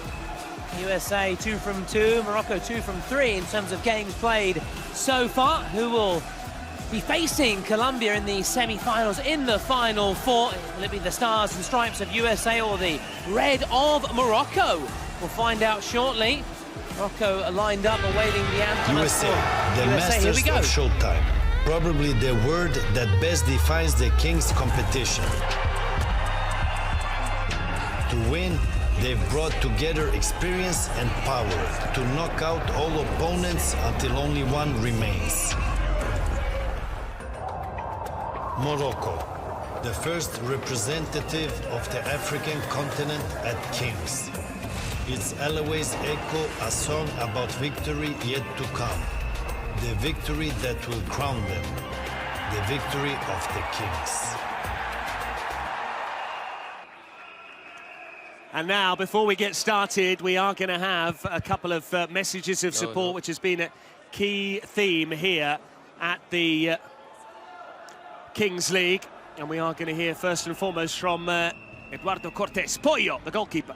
Well, you know how I feel about you guys. You know, I go running through a wall, through whatever I have to come out here and represent the U.S. And for you, every single one of you guys that come from a different background, that are out here, you know, all the way in Italy, where we didn't really garner much respect when we first came here, but we each knew that we were gonna come and try to win this shit. And I still believe, and I wholeheartedly, that we can go out and win this shit. So whatever it is, I don't give a fuck. Let's get this shit going. You guys know how I feel about us. Let's go ahead and represent the country that gave us the opportunity to be here, okay? We apologize for some bad language there.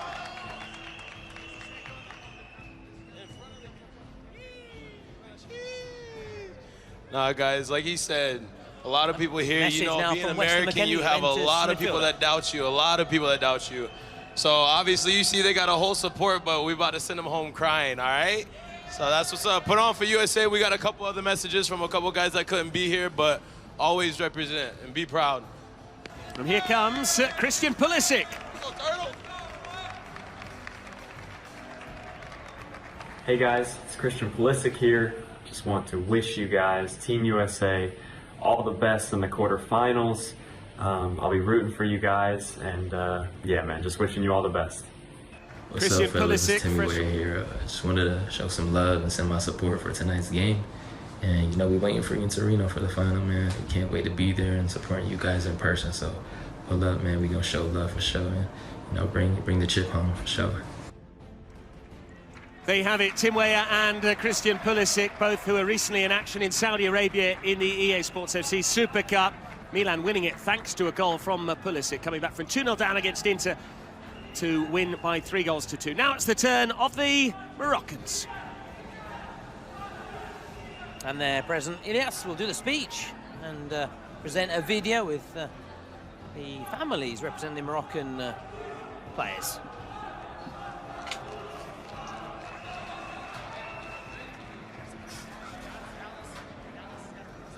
السلام عليكم الدراري. السلام عليكم. تسمعوني الدراري؟ كتسمعوني؟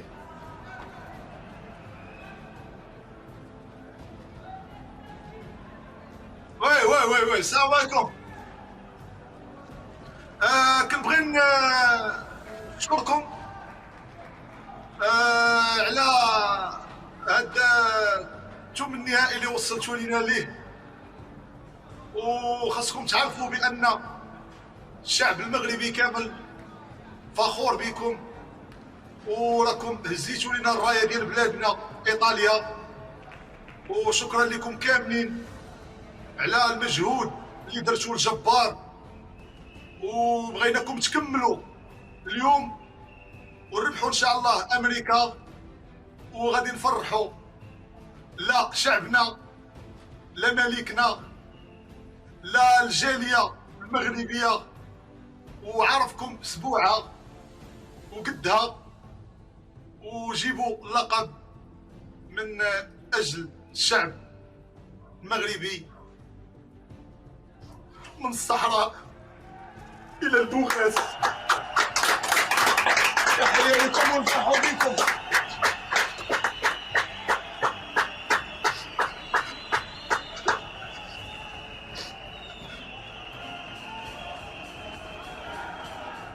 Bonjour à tout le monde, bon courage.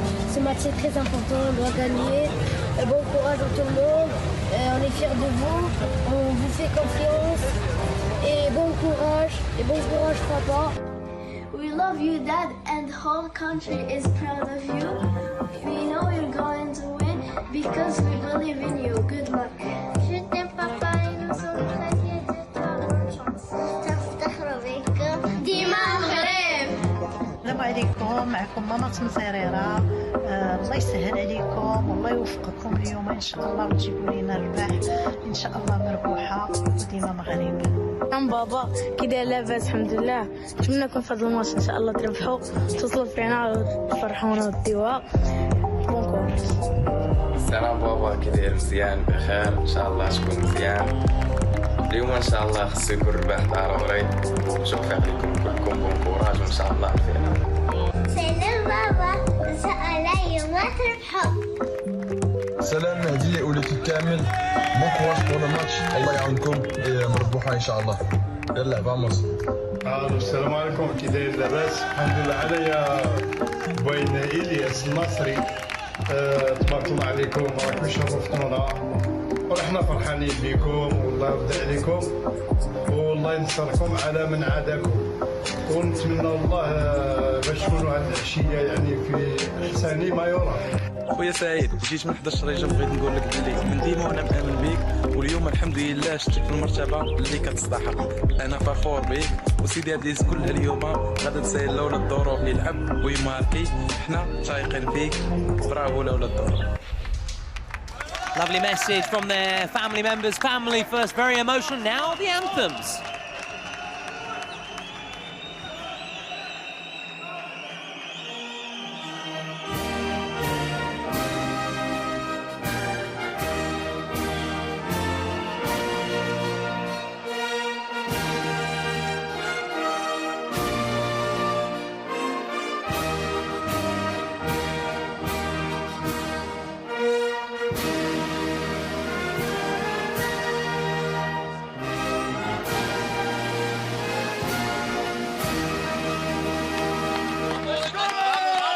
The Star-Spangled Banner.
They are fired up all right, the Moroccans. Huge support here at the Smara in Milan for the Atlas Lions, but they are up against the Americans, cheered on by Wes McKennie et al. Video messages from Tim Weah and Christian Pulisic, and it's 50-50 at the moment, Thomas Lawrence.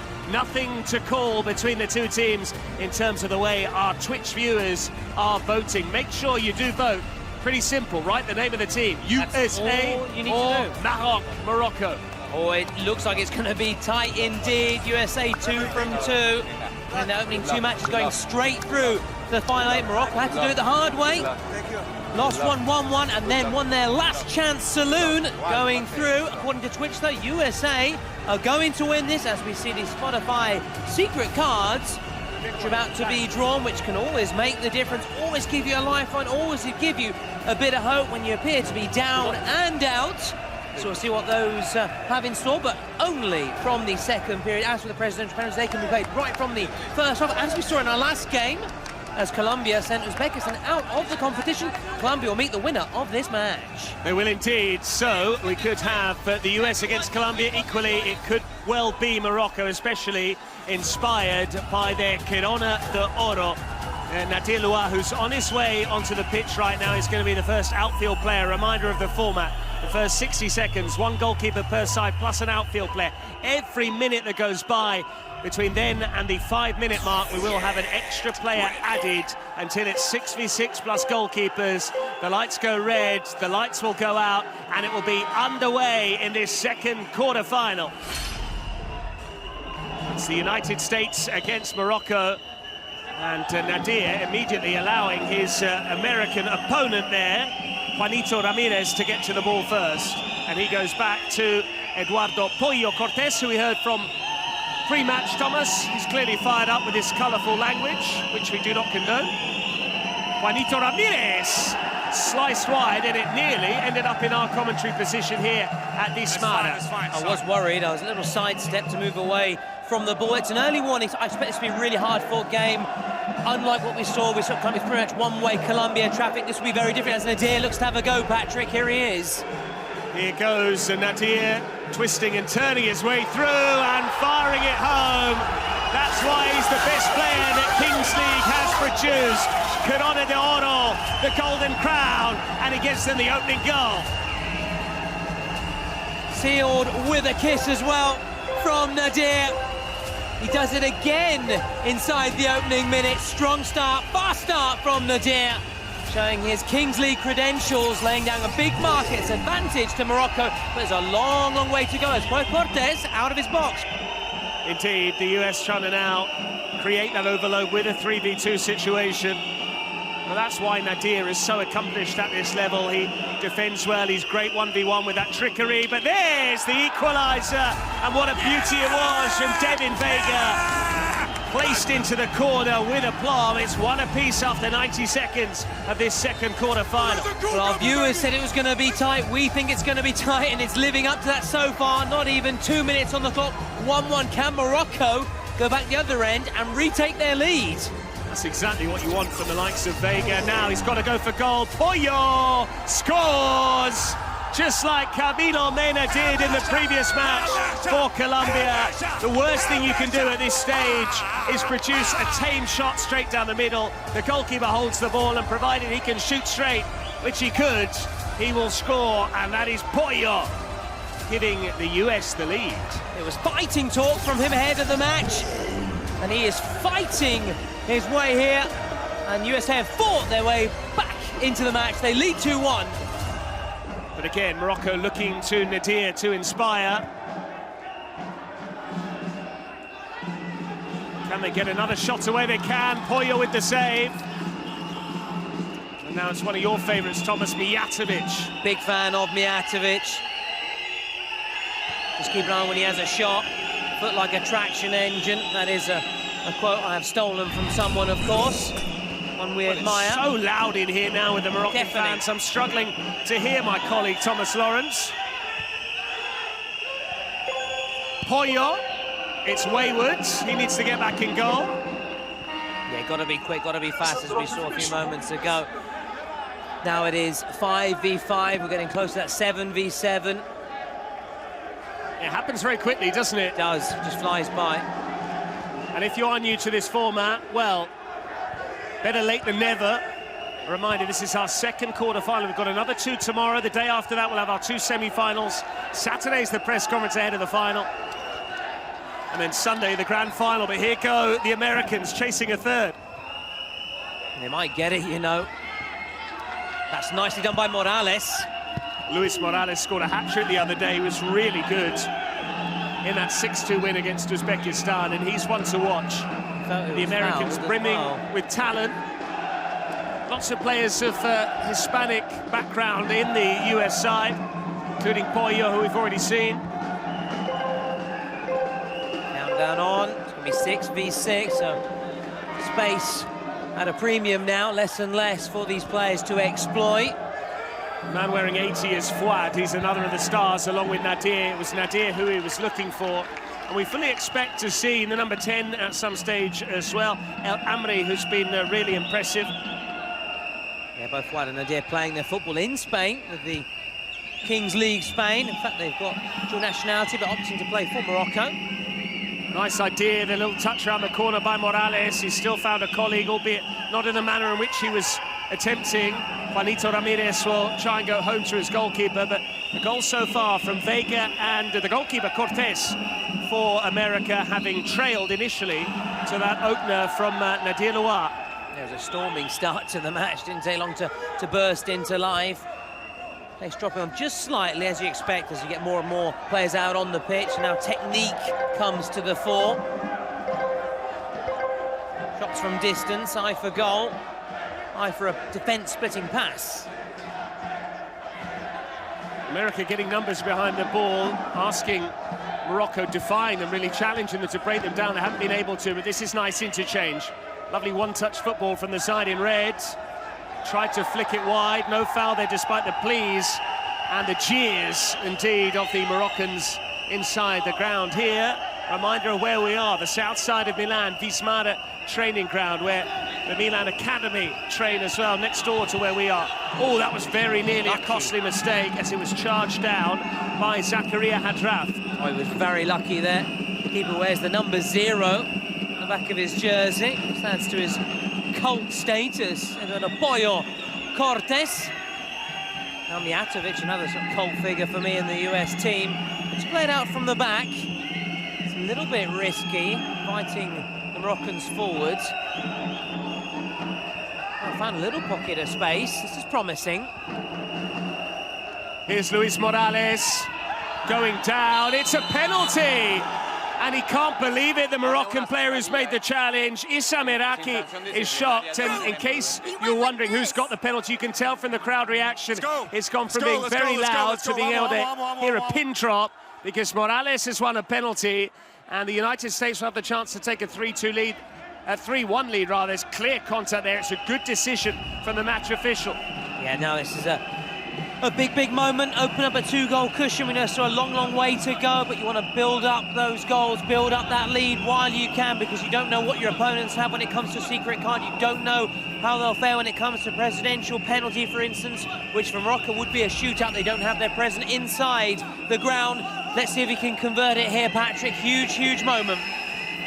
Well, Luis Morales won the penalty. He's going to take the responsibility. Morales! The keeper went the right way, but you can make that 3-1 the lead now for the United States, inspired by McKennie, Weah and Pulisic, and the US are marching on in the Kings League. It's their penalty penguin specialist.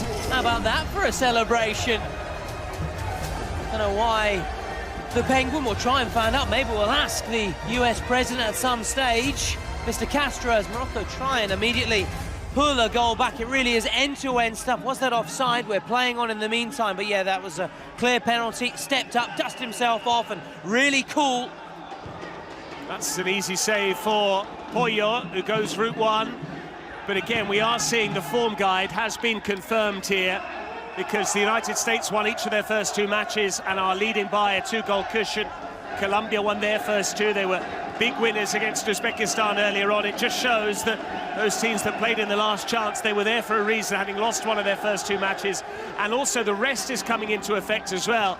The United States looking fresher than Morocco, who've already had to negotiate an extra match just to make it into the last 8 in the first place. Yeah, more time to also study and prep for your match as well. Check out your opponents, see what they do well, see what they don't do as well. And we're seeing it so far, but it's still, I say, always very early days. Indeed, and Morocco will know that if they can get Fouad into the game a bit more. We've seen plenty of Nadir so far. Fouad has been quiet. That's a good effort. Mijatovic a wag of the finger as they appealed for a penalty. We've got Moroccans at both ends of the ground. They are going to have a cursory VAR check here, are they? No. Yes, they are, in fact. Morocco wanted to take the corner thinking that the check was complete, but we do have video assistant referee in Kings League, and we're going to see whether this was indeed a handball inside the box.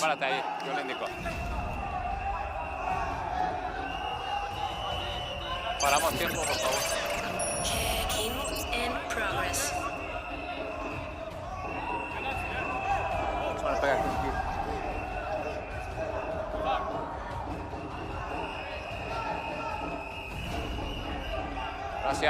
It looks like it came off the chest. It's good, brave defending from Stefan Mijatovic there. The shot, meantime, is deflected in, and that will give Morocco a big lift. It's a slice of luck.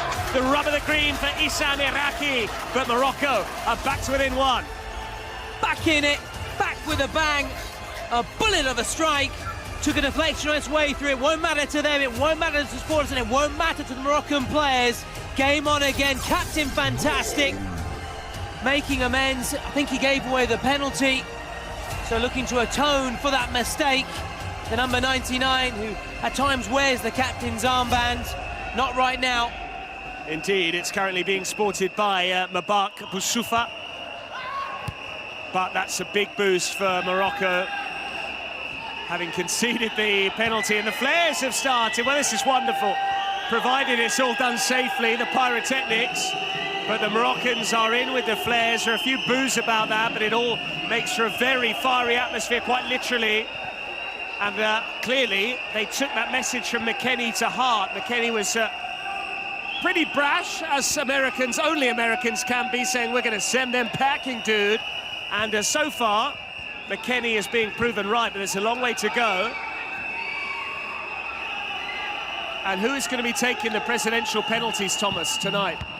Well, for the USA, they've got their president inside the ground, so he'll be stepping up Castro, to the pitch. is it? Yeah, it is Mr. Castro, Edwin Castro, to be precise. Of course, we've seen the Moroccan president watching from afar, so it means it'll be a shootout. They'll delegate one of the players, take a shootout, not a penalty.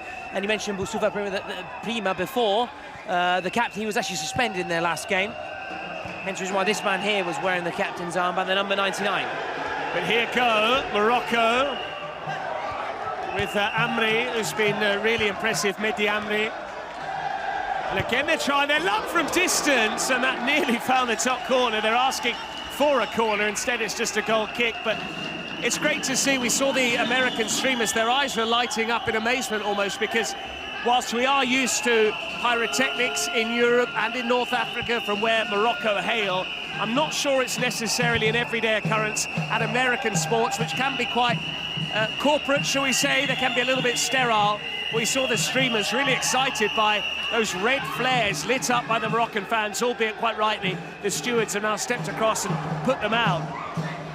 Here goes the skipper.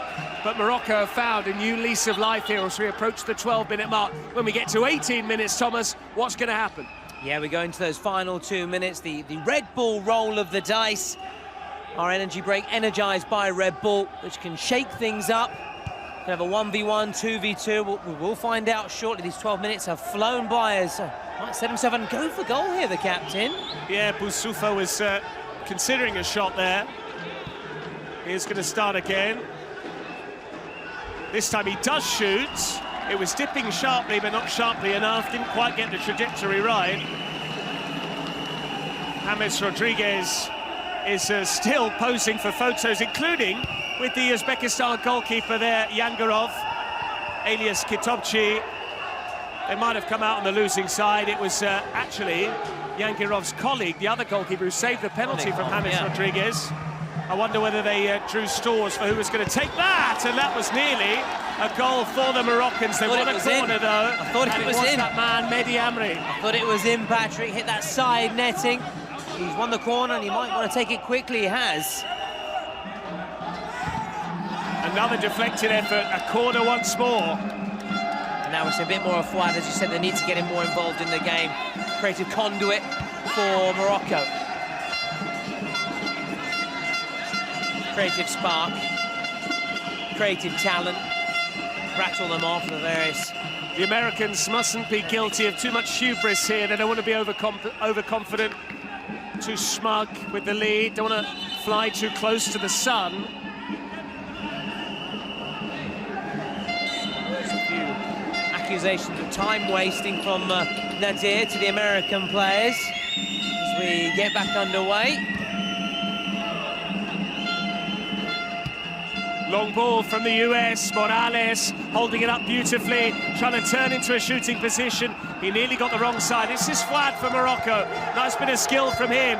Fouad looked for Nadir. There's Mijatovic, who is a no-nonsense defender. Yeah, he wouldn't look at a place out on a basketball pitch as well in the NBA. Not just playing in the Kings League, an MLS star player, sticking out a boot there. Great work.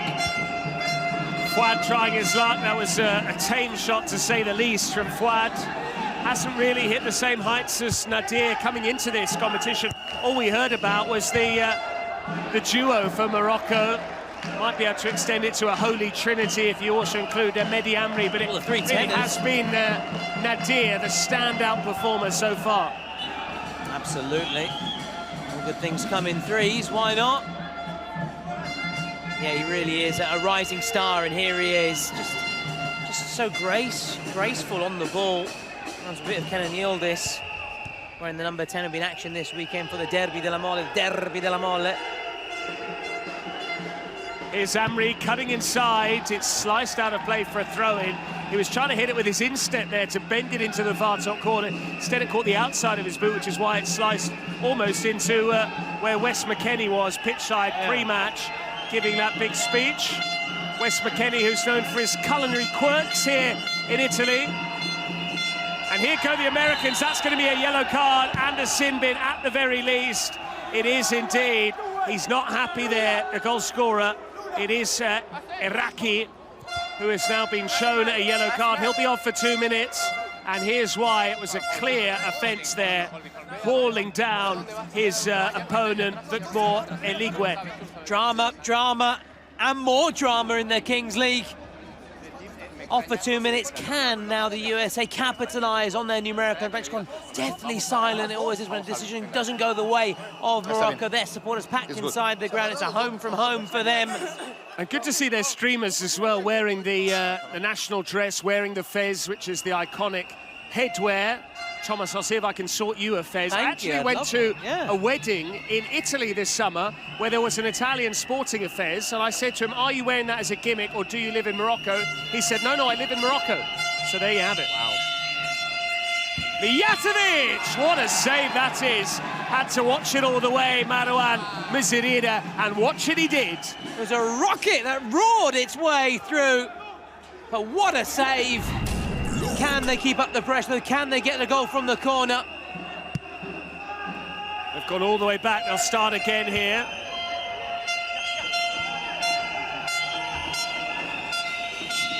Mijatovic has got into a shooting position, couldn't deliver though.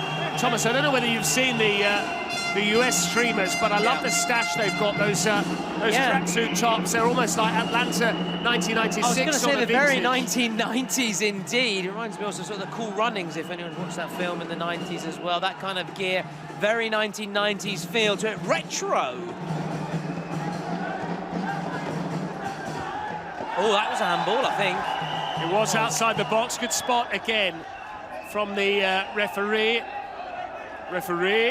A reminder of the match official, Luis Daniel Chavez. Under a minute and they can have their number 99 back, Morocco. Can they just weather this storm? The dice is being prepared. James Rodriguez is going to get the honours. He's already missed a presidential penalty. Hopefully he's able to throw a dice straight. I'm sure he is. He's going to get some help as well, perhaps from the other presidents. We'll see.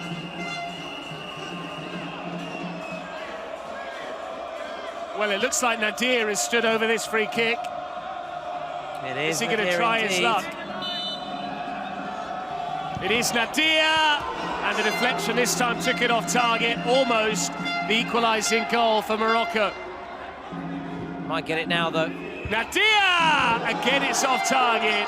Narrowly wide once more. Countdown goes on. We're going to have the buzz up.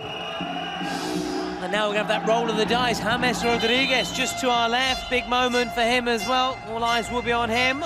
Let's see what emerges here with this energy break, energised by Red Bull. The Red Bull roll of the dice. There goes James Rodriguez. I want 1v1, no goalkeepers, Thomas. You know I love that. It's my favourite.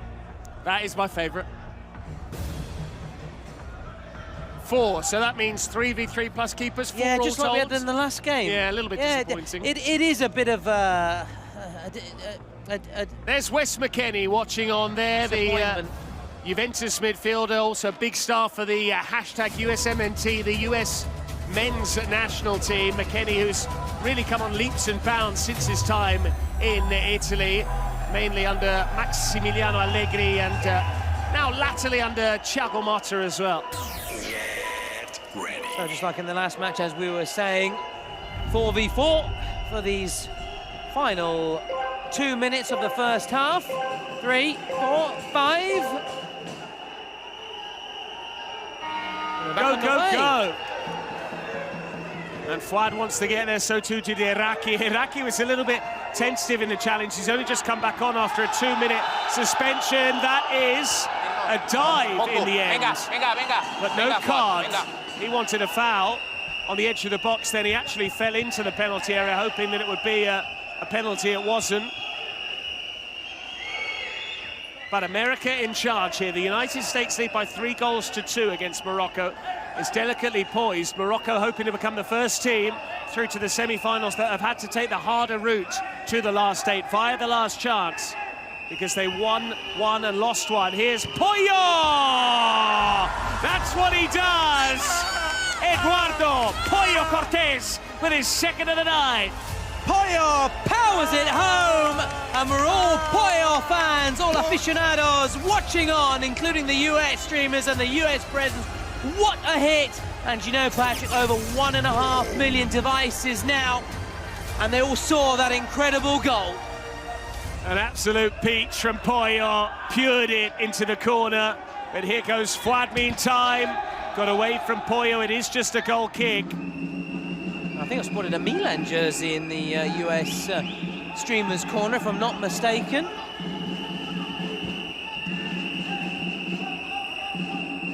So one of the US presidents the other day wearing an Inter Milan, an Inter tracksuit, so they're claiming to do a bit of shopping during their time here in Milan, in Milano. So the US with a 2-goal cushion.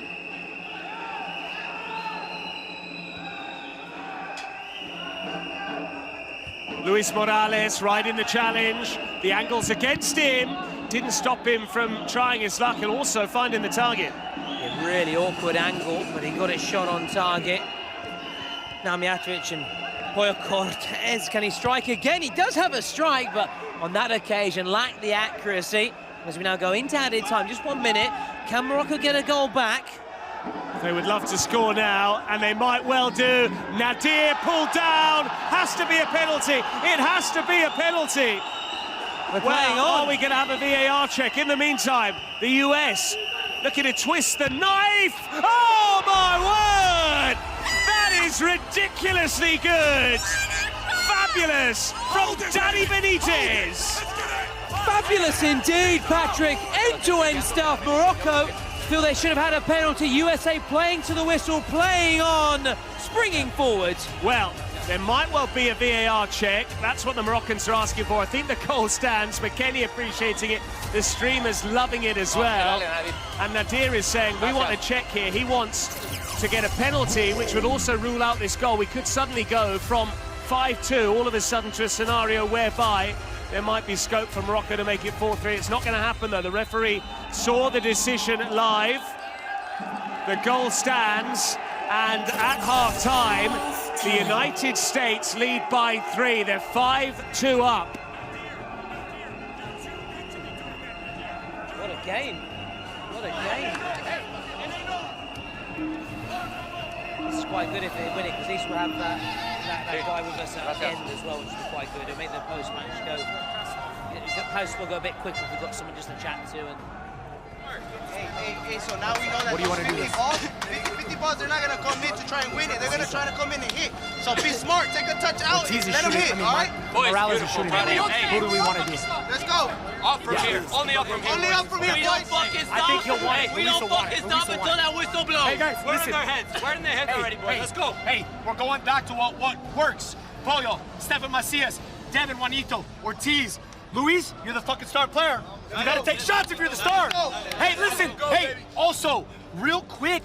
ما تضربوش راح يجوا البيوت الدراري ابقى قاعد ناوم ان شاء الله يلا تعالوا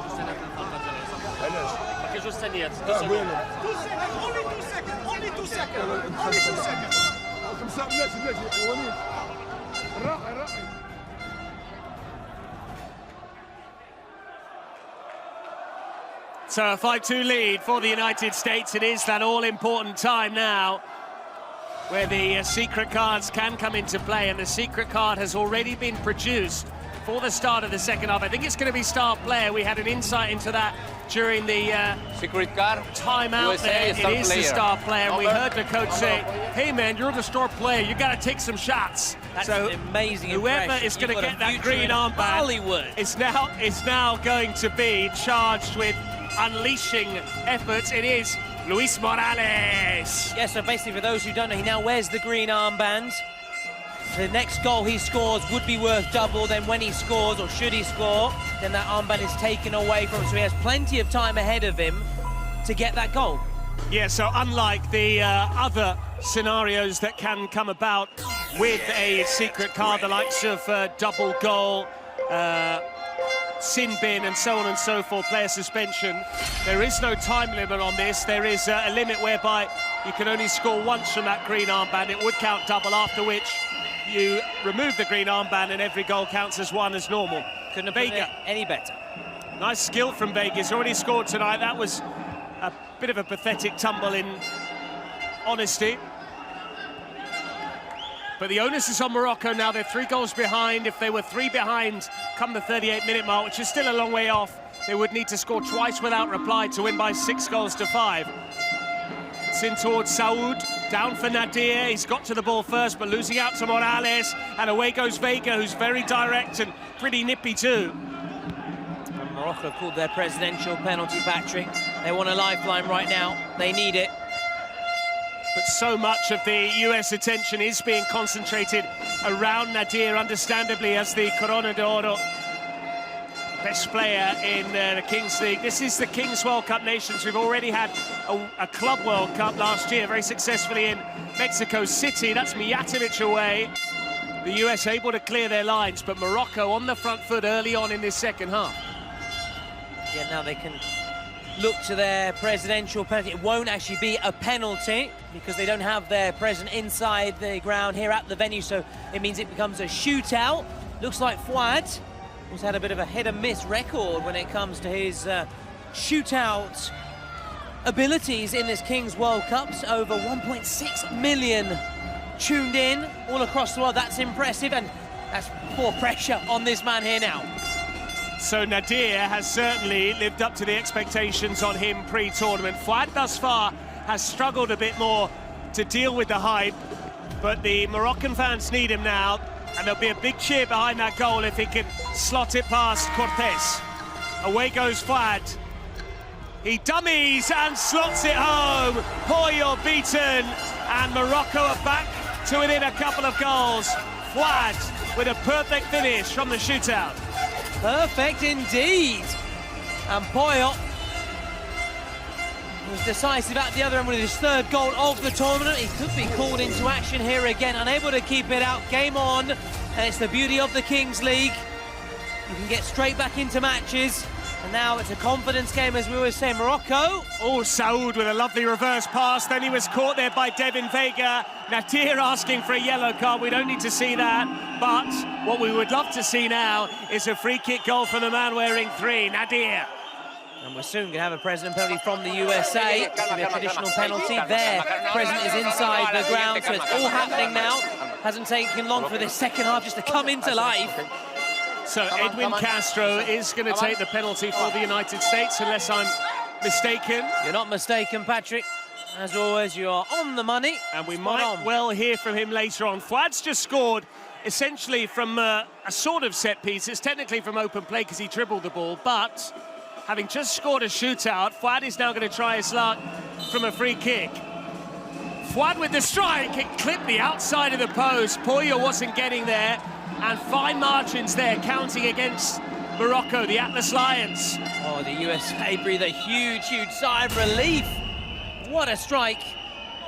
What a strike indeed. Pollo rooted to the spot, and now some more drama at the other end of the pitch. President penalty for the USA now. And the US can then restore their 3-goal cushion. Well, Edwin Castro, who's also wearing the Pollo number 0 jersey, curiously. So we've got 2 Pollos, a couple of chickens on the pitch. But will they come home to roost now? That's the question. He's wearing that Milan shirt, which you might well have picked up at the Milan official store on Via Dante in the city centre. It's got the Champions League patch, all the trimmings. Big pressure, though, on Castro. Can make it 6-3. Doesn't want to miss this, though. It is going to be Edwin Castro, just about. The goalkeeper got hands to it, but could not repel it. Disappointment for Youssef Ben Selam.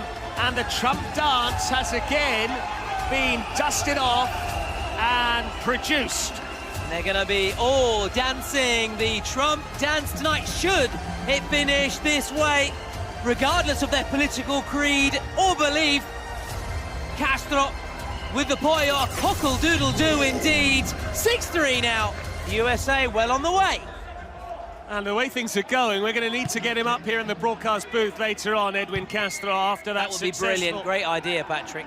President penalty, but here go Morocco, unable to make the most of that half a chance that did present itself. It was Hatim Finani, now Iraqi, who's scored and also been sin-binned in this match. The elastico didn't come off there for the Moroccan player trying to dance his way through. Not so on this occasion.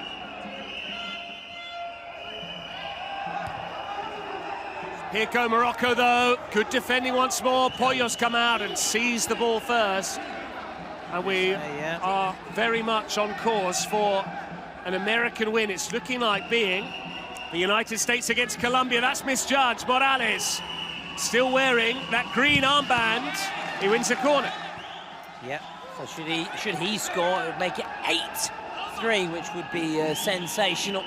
USA then on course to face Colombia as we speak, as we check out this corner here on that far side. And again, proof that last chance, yes, it gives you a lifeline back into the competition, but we're seeing why the US won their first 2 matches. Mijatovic went for the scissor kick. That was deflected behind for a corner, at least it should have been in the view of the American player, but it's not gone the way of him on this occasion.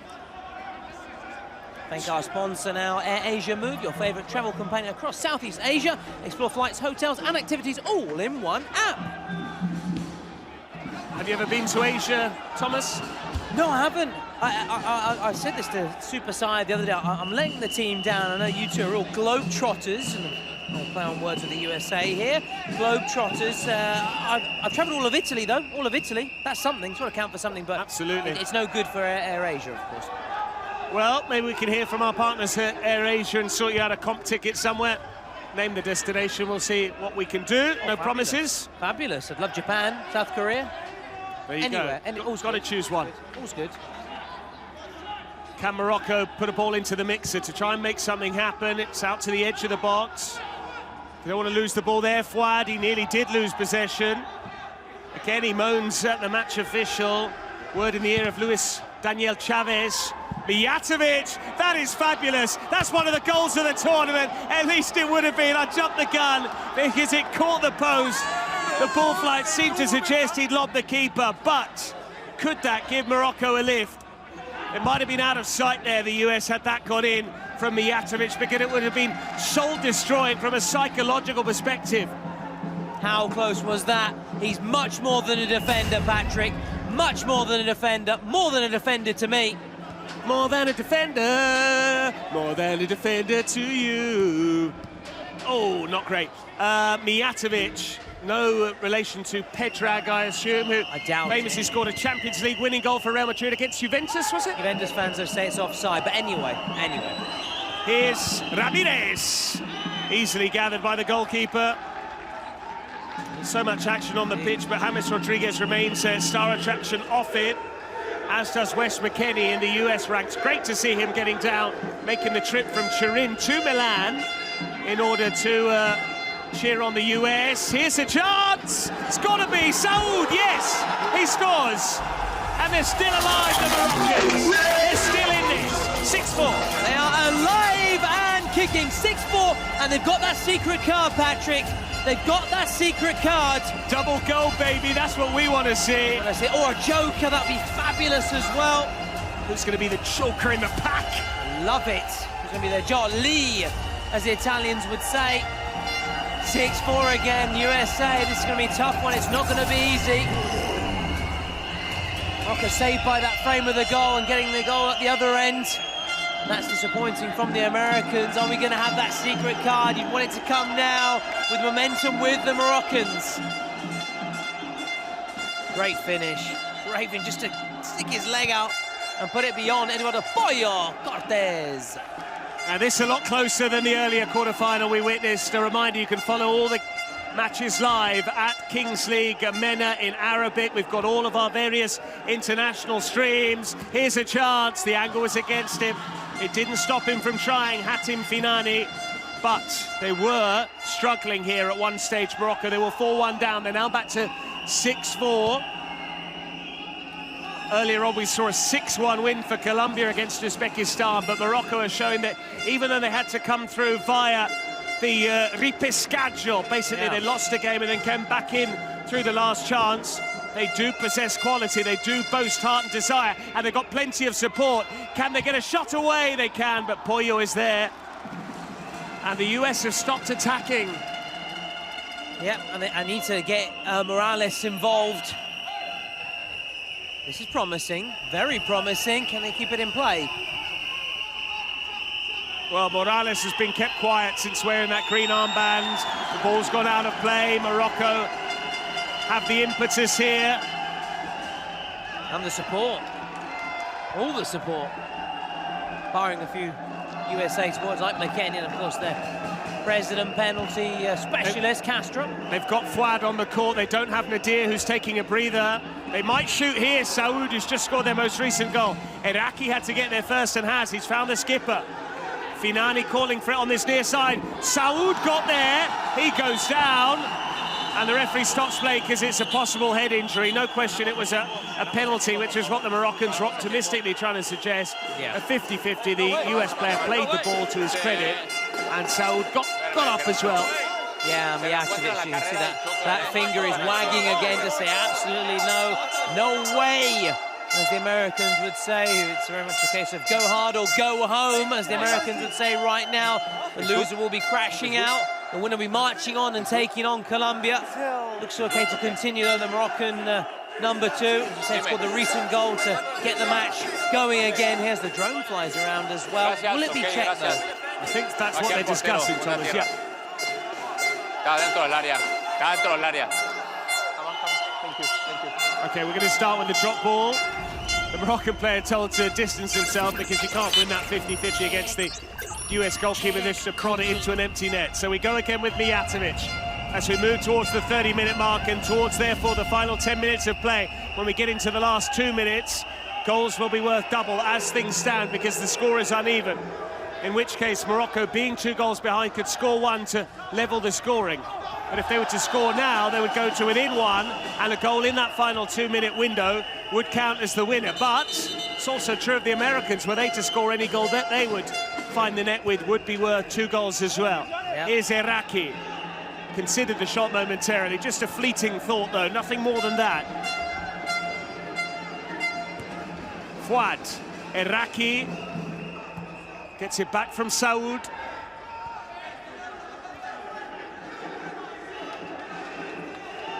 Fouad wanted Saud to make the run, he did so as well. How soon before we see Nadir back on court? He's sat down. Where's that very familiar strapping round his left wrist, much like Alessandro Bongiorno, the Napoli defender, Italy man as well. Everybody back. Here's Fouad. Defending deep. Fouad through, Finani miscontrolled. Ramirez goes by Juanito, little Juan. Yeah, and he just to ease the pressure there, take it away from the danger zone, take it away from Poyo's goal. As Poyo and company brace themselves here for another Moroccan attack. But America are organised, the US getting numbers behind the ball. Finani across the face of goal, it could have easily been an own goal. He didn't know too much about that. It ricocheted off the face of Pollo Cortés in the end after it was very nearly an own goal from Dani Benitez. Dani Benitez now going the other way. He'll get onto that! What a 1-2! And what a stunning finish from Dani Benitez. It's one of the goals of the tournament. And Wes McKennie is cock-a-hoop. Teamwork makes the dream work. And that was a masterclass in counter-attacking football and teamwork from the USA. 7-4. McKennie loving it in the stands. The US streamers loving it. And the USA take another step towards the semi-finals. Indeed, they are on the cusp of the semi-finals after that finish into the roof of the net from Dani Benitez. It was a beautiful ball back to him. The give and go, the weight on the pass was absolutely perfect into his stride, but he still needed to finish it and did so convincingly well outside of the boot into the top corner. And that's why the US are 3 goals clear.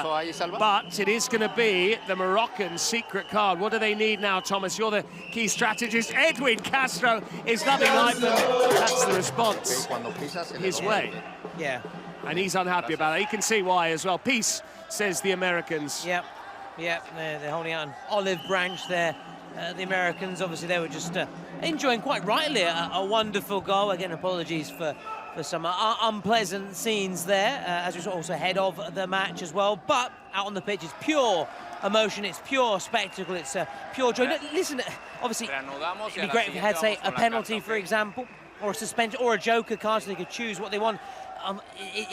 There's not much they can do about it. It's secret, it's random, so they have to be the very best in terms of their strategy when to play it. We'll find out shortly what it is, but if they had a penalty, it would be perfect, Patrick. Make it 7-5 again and just put the frighteners on the USA. So wait and see. Remind Morales still has that secret star power. He does, but he's not had a shot in the second half, despite his coach at halftime urging him to take shots as the star player.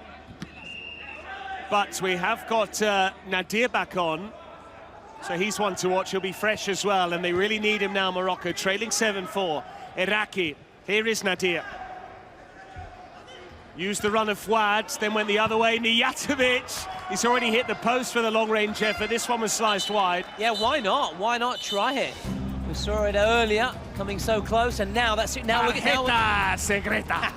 Carta segreta, sponsorizzata da Spotify. Spotify, secret card time. Tarjeta. Here we go. Here we go, Patrick. Secret card, Morocco, penalty shootout. Shootout then. Well, we've already seen one successfully delivered by Fouad. Surely they're going to ask him to reproduce the goods. The problem for him now is that Cortés, Eduardo Pollo Cortés, has some experience to go on here. He knows the way that Fouad went last time. Mijatovic there getting involved, no need for that. Bit of trash talk. Yeah. But do you back Fouad to score? I'm saying no. I've got a feeling that Pollo is going to come up with a big save. No, I think he will score. He's got that psychological edge. So for me, we're going to see this become 7-5 now. Fouad to score for me. Here we go. It is Fouad against Pollo, round the keeper, and he slots it home. Was he out of time? The Americans think so. He was out of time, no goal. Huge controversy here. Fouad is unhappy, Nadir too. Mijatovic beefing again, no need for that. But Pollo's a lucky boy because he got a hand to this. And by touching that, does that immediately mean the shootout is over, Thomas, or did they run out of time? Yeah, no, it was very much, as you spotted right away, on the buzzer, on the gong. We're just checking here. It's come across. Check complete. How they'd love a reprieve from the video assistant referee. The ball, there you can see the 1 second, and the shot is away. That's a goal. As long as you get the shot away before the buzzer, much like basketball, it's a buzzer beater, provided he has made contact with the ball. If it goes in after that second has elapsed, then as far as I'm concerned, this should be a goal, Thomas. You know, you're spot on. It's just questioning whether he got that shot away. It's goal. The goal stands, and Fouad, for the second time in this game, converts his shootout. And to quote an old colleague, he did get the shot away. In the nick of time. In the nick of time. Speaking of time, 7 minutes remaining, 5 still as part of regular time before we go into the final 2 minutes. Fouad through, here's a chance! That's a penalty, is it? No! Yes. Offside is the call. Well. Unbelievable. There were 2 opportunities there. It was fed through towards Zakaria Hadraf, who wanted to shoot himself. Then Fouad wanted to pick up the pieces. In the end, the flag has gone up for offside. Credit to the assistants who've done a good job. A yellow card there for a member of the Moroccan side on the bench. And it remains US 7, Morocco 5. It's a really good game in the Kings World Cup Nations. A reminder, our inaugural edition. First time we've been here with countries involved. Not the last. This is here to stay. Oh, what a game. Pulsating, thrilling, engrossing, end-to-end. And it is really game on again. Can USA, though, use Morales? Can he get his name on the score sheet? Make it 9. Can someone else get on the end and make it 8-5? Restore that 3-goal cushion. We'll find out maybe now. American ball. And credit to James Rodriguez, he is gracefully accepting every selfie request he's had from streamers and hangers-on alike. And I'll be trying my best as well afterwards, I can't deny it.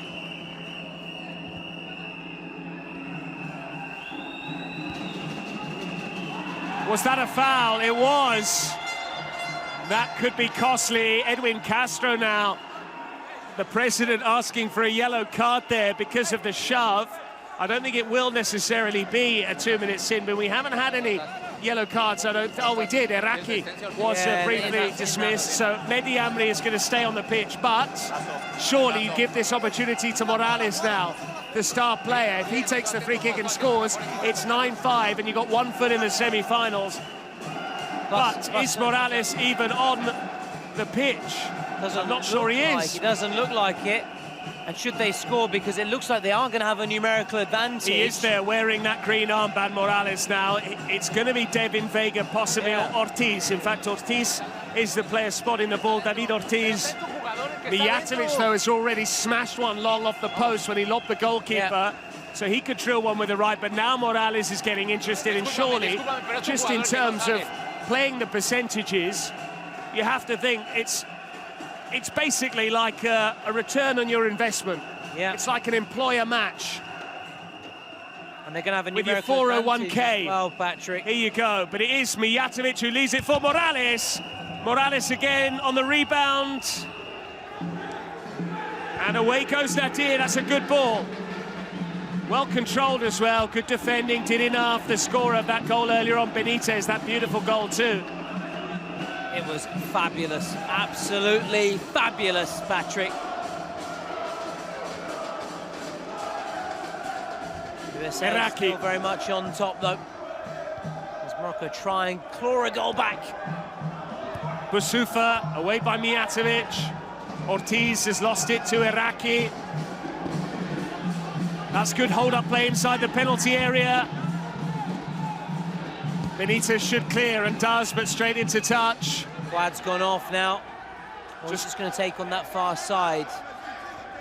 No, he's going to take the throw-in. There's a play about to come on for Morocco. Need some fresh legs here, fresh impetus. They need something. Boussoufa, good ball. Fouad's header's over the top. It was a free header for him as well. He knows what a big chance that was. A reminder where we're building towards the final of the Kings World Cup Nations, which will be played at the home of Juventus, Allianz Stadium, on Sunday, the 12th of January. We've got a Legends against Streamers match. We've got a performance from Italian artist Mahmoud. And America might well be in the shake-up for that if they can make the quarterfinals against Colombia. Here goes Benitez. His touch was heavy. The Moroccans have stolen it. Now Fouad, can he square it? He can. Can they finish? They can't. The touch was heavy. It wasn't the easiest ball to deal with. The cross was high, and that's what made it so challenging for Zakaria Hadraf. They've got 20 seconds and a corner now, Thomas, to pull to within one goal, which would mean a goal in the final 2 minutes would be the winner. But they have to score. Otherwise, a goal in the final 2 minutes would only make it 7 each. They've got to get the shot away. Running out of time. Boussoufa tries his luck. Pollo is there. He won't go for goal. He'll wisely let the clock run down. Ortiz, they're out of time. That won't count for Morales. It wouldn't have gone in anyway. The goalkeeper was there. And what it means now is the USA 7, Morocco 5. Goals count for double. If the US score again, it's pretty much job done. If Morocco score, it's an equaliser, just like that.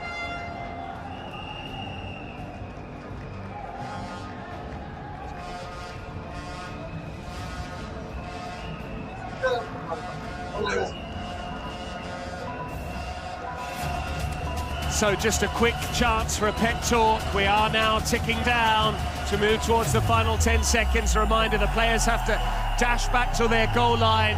Then the lights will go on and go out. It's 2 minutes for Morocco to save their skin once again in the Kings World Cup Nations. America have won both of their games, 2 from 2. They don't like being on the losing side, the US. So far, they have been thriving, 2 wins from 2, but they're being challenged here by the Moroccans. And Iraqi is first to the loose ball. Morocco with the first possession, the first play of the final 2 minutes. You can cut the tension with a knife hit. Morocco need that goal. In the meantime, you can vote for the MVP via Twitch, but don't take your eyes off the action. Anything can happen here. USA looking to go for goal. And as for Morocco, looking to get back into this match. All the big hitters on for Morocco. Nadir on the ball here. Fouad is lurking on the edge of the box. On the far left side, Saoud finds Nadir. Is he tempted by a long-distance shot to try and equalise immediately, or do they take their time in plotting an equaliser? Fouad, Nadir! It's the big 2 in front of the Moroccans. Fouad to Nadir, 7 each. Game on again, Patrick. Game on again. Just when you think Morocco are bowing out, they find a way. They always find a way. It is their dream duo. Fouad and Nadir, the Corona de Oro, capping it off in style.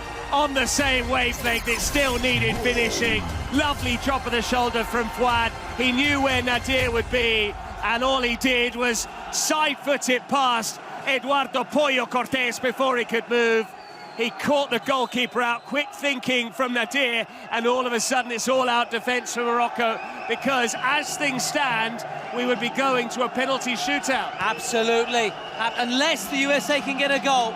Morales dispossessed, all of a sudden the momentum is with Morocco. Nice apology there from Saud, albeit saying to Ortiz, be careful with your follow-through. This is not a scenario that the Americans envisaged. This is not a situation in which they previously found themselves. Fouad now with the trickery. No foul on him, yes there was. And who's going to take the free kick? Do you work it short or do you go for goal? That's the dilemma as we move into added time. How much is there going to be? Thomas Lawrence. We have 3 minutes, so 3 minutes of drama. 3 minutes to win it. And you've got to be in it to win it, and they're both in it. Next goal surely wins it. The winners tonight go on to face Colombia in that first semi-final. We've got the 2 other quarterfinals tomorrow with both Brazil and Argentina in action. Sergio El Kun Agüero will be playing for the Albiceleste. But Fouad, who's already scored 2 shootouts, is stood like prime David Beckham over this free kick. If he can score here, that might knock the Americans out. We've already heard the big cheer. Zakaria Hadraf is being told to keep his head by the match official, Luis Daniel Chavez. But Fouad, who has just turned provide, he's already scored twice. Nadir telling his colleague now, Zakaria Hadraf, to calm down, but it is going to be Fouad. Fouad steps up and smashes it over. Yeah, unlike David Beckham, unable to get that dip. Got it over the wall, but couldn't hit the top corner. Could have gone for some lessons just up the road from here in Inter Milan player Federico Dimas Di Marco. More of a Pulisic man when it comes to the dead ball situations, personally. That's Morales, couldn't make it stick. It's all working the way of Morocco. They don't want to lose it there. They have lost it there to Ortiz. The challengers are flying in. That was a lunge. They want a 2-minute suspension, the US bench. They're not going to get it. But Thomas, have you yet witnessed a penalty at the Kings World Cup Nations? A shootout, I mean, a penalty shootout. It would be the first we would have in this inaugural Kings World Cup Nations. Wow. So I think the neutral wants it. With a place on the line in the last 4 of the competition. And we need to be clear with our terminology, because I said penalty there, I said shootout. This would be a penalty shootout, traditional one. 5 attempts each. It is going to be Ortiz. Into the box it goes, claimed by the keeper. But he calms things down, no quick release. We played 2 added minutes, it's now up to 4 added minutes, it was initially 3. Yeah, listen to the roar from those supporters. Should it go to a shootout, which would be the tiebreaker as the shot Here's comes Nadir. He tried his luck again, this time from a long way out. And just to tell you how you get swept up in this sport, James Rodriguez down to my left, out of picture. He's looking very engrossed in all of this action, everything we're witnessing here. Morocco showing why Nadir is the Corona d'Oro, showing why Fouad is so feared. Here he goes again down the left. That was a foul by him. Mijatovic will take the free kick, but Mijatovic seems determined to get into a scuffle here. This is when you need to keep your cool, keep your heads and stay focused, because it's fine margins and high pressure.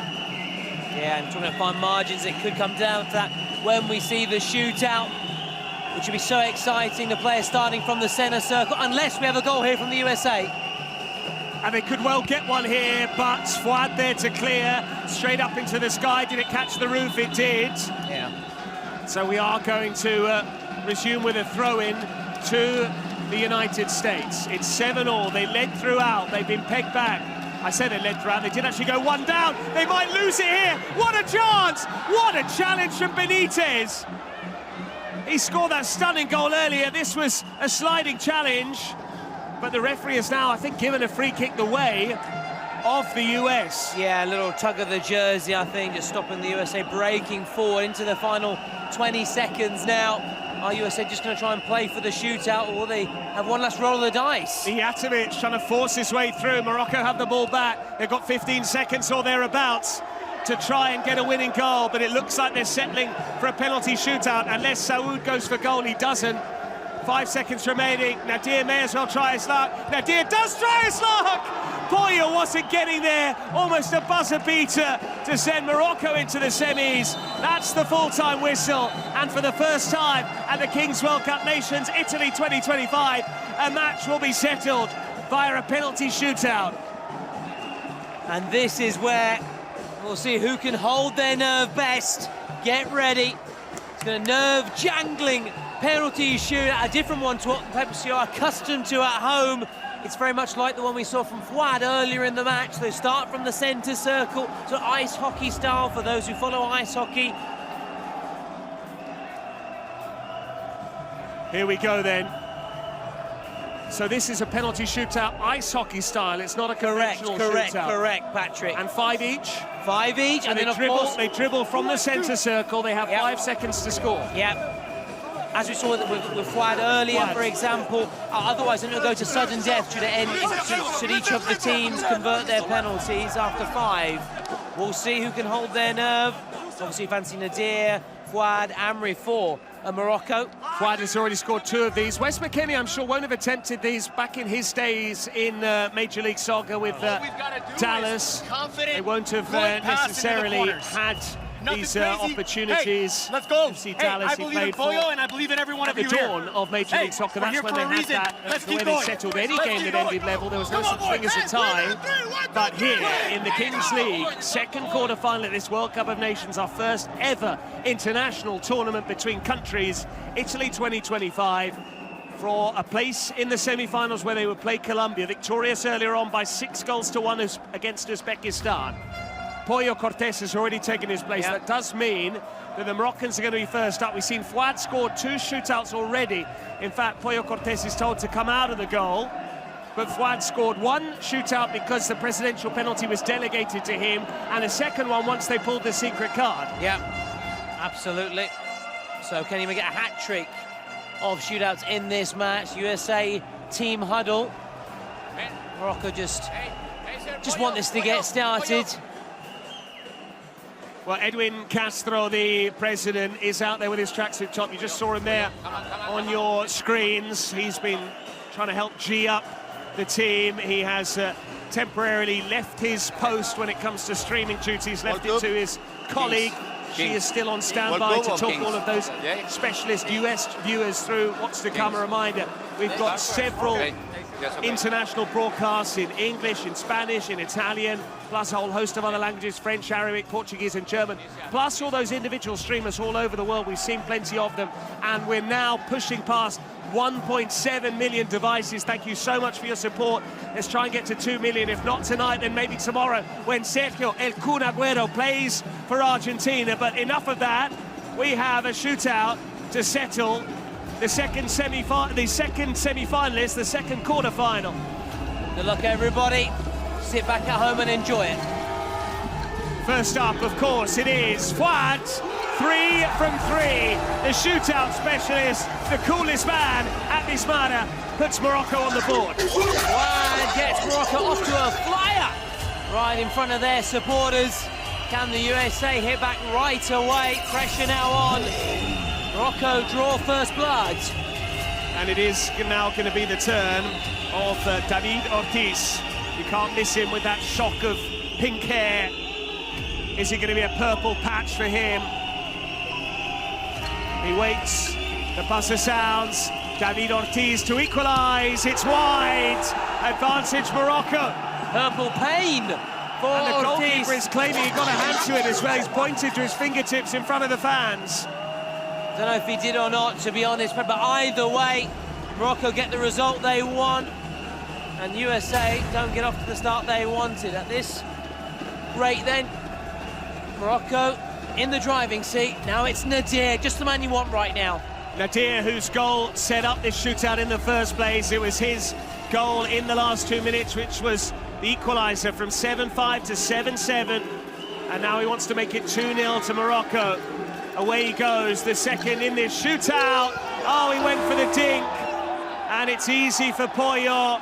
That was very confident in the end. It looks overconfident from Nadir. It's one he may regret. He who took this game to a shootout, unable to convert in the shootout. Disappointing from him. But Morocco still lead unless unless Mijatovic, who we saw strike the frame of the goal earlier, can score here. Stefan Mijatovic, who really lives and breathes this American cause. He's one of the real characters in the side, bit of a spiky presence. Can he put it past the goalkeeper? He can't. It's a second save, and now he said to Mijatovic, you talk the talk, but you couldn't walk the walk. It's going to kick off here. Well, Mijatovic did rile up the Moroccans earlier on. He's only got himself to blame, but Youssef Ben Selam is certainly feeling this. Yeah, stuck out a leg there. Tension bubbling over. Eraki. Ordinarily very reliable, the number 99. This to give them a 2-goal lead after 3 in this shootout. It would be a big lead, not quite unassailable, but almost. Can Eraki finish? He can't! It strikes the post. And again, Pollo celebrates because Edwin Castro and his American compatriots are still alive, but only just. Yeah, Pollo made himself big, made it difficult. And now, in this penalty shootout, which has ebbed and flowed, the USA can still draw level. Luis Morales, who was the star player in the second half, he couldn't score then. Can he score now? Morales! That's fabulous. Dropped the shoulder and then got the shot away in one motion, a smooth motion, dusting himself off. And we're all tied up at 1 each after 3. As cool as you like. What a penalty, just took it into his stride, caught by the keeper, it didn't matter, game on again. Boussoufa. He is the skipper, the captain now, can't afford to shirk the responsibility here, needs to step up. 3, 2, 1, Boussoufa charges forward. Boussoufa steadies himself, rolls it round, Cortés, and scores in the nick of time. And Morocco are once again back in front, thanks to Boussoufa. Beat the buzzer, did Boussoufa, and he beat Pollo Cortés as well. And now it's 2-1 to Morocco, and the USA have to score to keep their hopes alive. 4 have been taken by Morocco. This is the US's 4th. They don't necessarily need to score just yet. They could still miss and they'd still be alive, but it would be much better if they could find the net. Can they do that? They can't. Morocco, some of them started to celebrate already. It's not done yet. Benitez, who scored that stunning penalty earlier on. But if Morocco score, they're now going to have 2 chances to win it. They can either score their penalty, even if they were to miss, they could still rely on a save to go through to the semi-finals. Huge moment now. This man here, who put his name on the score sheet earlier, Patrick, in the game, can send these Moroccan fans wild. It is Saoud to seal it. This would win it if Saoud can bury it. He can't! Pollo Cortés coming up clutch for the Americans. And they can now score to send us into sudden death. This game just won't end. Or will it be the Moroccan keeper now, Patrick, who keeps it out, and meaning that Morocco would win it? Oh, this is tense. Right down to the last kick, or last save, literally. Yeah, Ben Selam between the sticks now for Morocco once again. He's already made a couple of saves. This is huge now for Nicky Hernandez and the United States. Hernandez has to score to keep the game alive. He doesn't. It's tipped onto the post. And Morocco have emerged from the last chance round to take their place in the semi-finals. The US led almost from start to finish, but it is the team from the Maghreb, the only African nation at the Kings World Cup Nations, who are into the last 4 to send their supporters wild at Mismara. Disappointment for the United States from McKennie, Pulisic, Weah et al. But Morocco held their nerve in the shootout. The late show indeed. Nadir taking this game, forcing this game to a shootout. He fluffed his lines during the shootout. It didn't matter. Their keeper is being hoisted aloft now out on the pitch. Look at these scenes, unbridled joy Try telling these players it's just about the fun. Far from it. They want to win it. Nice sportsmanship as well, as the Moroccan players also come across and congratulate and commiserate the USA players on their performance.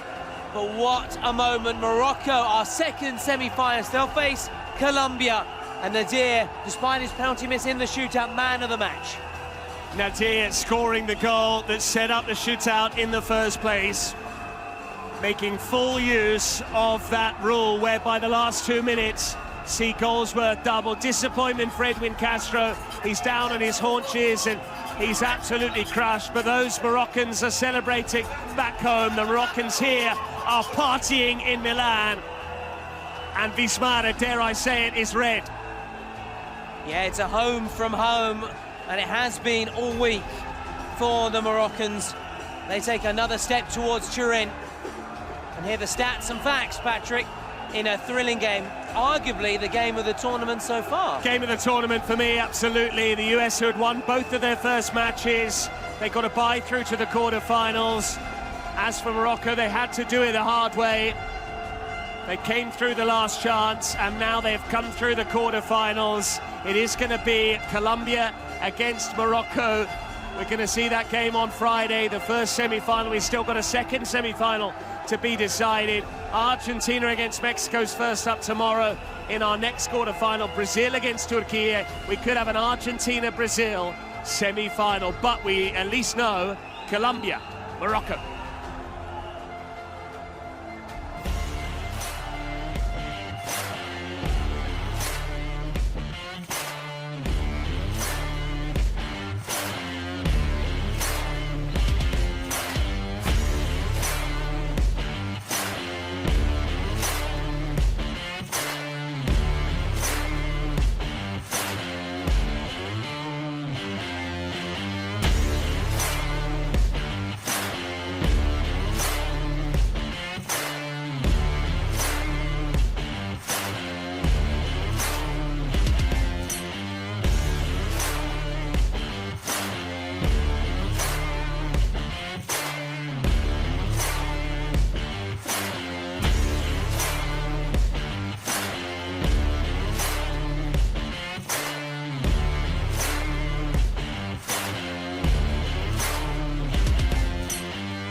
And we are back then, enjoying these scenes here at the Wismara. The Moroccans naturally continuing to celebrate an epic match, epic performance. And it's what the Kings League is all about, Patrick. Just keeps on surprising right until the very end. Expect the unexpected. I know I've said it time and time again. It's not a cliche, it's true. Yeah, we saw the highlights there, but this is how it ended. As you can see, Colombia winning 6-1 in the earlier game against Uzbekistan. That was very one-sided. This was anything but. The US leading by 7-5. Nadir Louar scoring late on in the final 2 minutes of play to send the game to a shootout, but a shootout which is an unconventional one whereby they dribble from the centre circle. And in the end, it was very low scoring, that shootout. Morocco winning it by 2-1. Yeah, just look at these moments. They're savouring it right now, the Moroccans who march on, and they'll be taking on Colombia in the first semi-final, January the 10th. Tomorrow we'll find out our other semi-finalists, Argentina against Mexico, Brazil against Turkey. So we could have, as you quite rightly said earlier, an Argentina-Brazil semi-final, which would be fantastic. Morocco and Colombia then one more hurdle to go through to the final. Colombia, will they be in the final? Well, they certainly laid down another marker. They mopped the floor of Uzbekistan. One way, I think, is a fair way of defining this match, really. Absolutely, we're seeing the goals there. Palacios and then Camilo Mena, the goalkeeper, Guti with that finish there. And then a goal from Ortega after James Rodriguez had surprisingly missed his presidential penalty. as did Islam, who sent it wide, and that's when you knew the writing was on the wall for Uzbekistan. That was the volleyed finish from Alejandro Ortega, followed by the fireworks there, channeling Faustino Asprilla, as Thomas mentioned. They got a little bit of luck as well. That ball ricocheted off post and bar. They would eventually get nothing more than a consolation from Javlonbek, and in the end Quintero would score one final goal for Colombia, and they were outstanding. This was the Quintero finish to make absolutely sure 6-1 winners against Uzbekistan, much to the pride of James Rodriguez. Yeah, a very proud Colombian watching on. He was engrossed in this fixture. Unfortunately for him, Patrick, he wasn't able to score his presidential penalty. It was a really good save, though. He struck it well, but full marks to the Uzbekistan keeper. Golikov, if I'm not mistaken, pronounced that correctly, made the save, but he continued to cheer on his teammates from this position pitch side, and here it is. This is his moment. Many expected him to convert it, seeing his very impressive career. Porto, Real Madrid, amongst others, and here he is. Bayern Munich.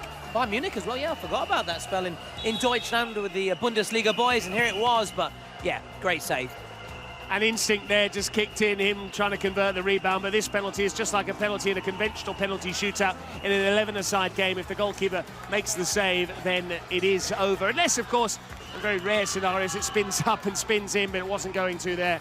But a lot of Colombian pride, they're still here. They stayed on to witness that second quarterfinal, understandably so, to get an insight into their opposition when these two semi-finals are played on Friday. A reminder, tomorrow, Thursday, day 8, we'll see the remaining two quarterfinals, a pair of fixtures with those games featuring Brazil and Argentina. And featuring Simon Harding and Patrick Kendrick on the commentary, which will be fabulous, and also produce fireworks indeed.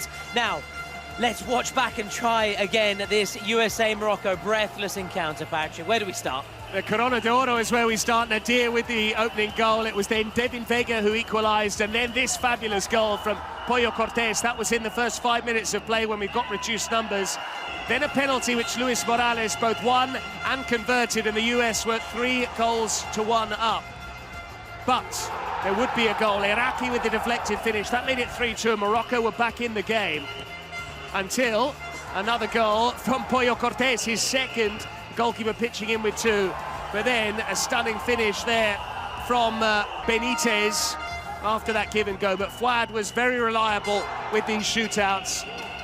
Edwin Castro missed his presidential penalty. Scored it rather, just slotted it in. And then this finish from Saoud got them right back into the game as well. That was the Benitez finish into the top corner. And what a goal it was. And then Fouad right in the nick of time here and reopening the contest with that secret card. And then Nadir, who took the game to the shootout, the Corona d'Oro, which is the equivalent of the Ballon d'Or in traditional football. Then straight to that shootout. And that was the decisive penalty, the one missed there by Hernandez, Nicky Hernandez, the disappointed man. But then again, so many players missed in the shootout. Nadir, Iraqi and Saoud all missed. So too did Mijatovic, Ortiz and Benitez as well. A reminder, we're building towards Allianz Stadium on the 12th of January 2025. You can still get your tickets at kingsleague.pro. And a reminder of what's to come tomorrow. The second two semi-finals. We had the first quarter-finals. We had the first day of quarter-finals today. Got another pair of fixtures tomorrow. Brazil, Turkey and Argentina, Mexico. Absolutely, absolutely. Brazil against Turkey and Argentina tomorrow against Mexico. Argentina will have Sergio Kun Aguero involved. They will indeed. They will indeed. And there he is.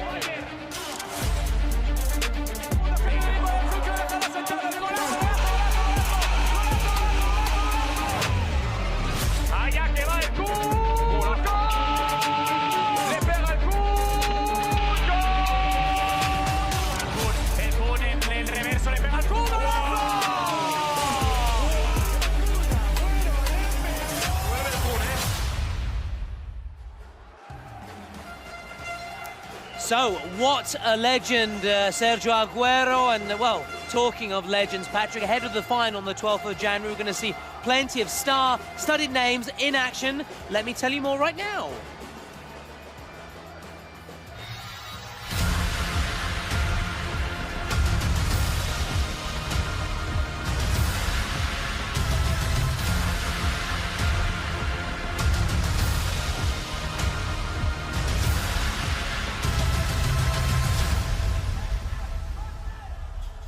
That's all to come then, the Legends against Streamers match featuring iconic goalkeepers Casillas and Buffon, plus the striker Sergio El Kun Agüero, who'll be in action tomorrow as well for Argentina, and Andrea Pirlo, Juventus legend. All of that at Allianz Stadium on Sunday, the 12th of January in Turin. You can still get your tickets at kingsleague.pro, but it's not just the Streamers against Legends match. There is also a unique musical performance.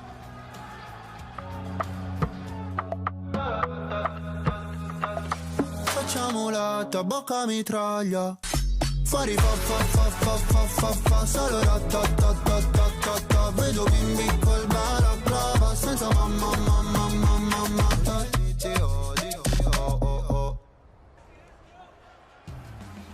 Mahmoud then, who is our musical accompaniment to those two games on Sunday. The final, of course, of the Kings World Cup Nations, Italy 2025. The Legends against Streamers game, plus that performance from Mahmoud. But that is all from us here at Wismara for another day, day 7 in the Kings World Cup Nations. Day 8 to come tomorrow, another pair of quarterfinals before it's the semis on Friday. Join us tomorrow at the usual time of 5:30. Myself and Simon Harding. That's all from me and Thomas Lawrence. Good evening.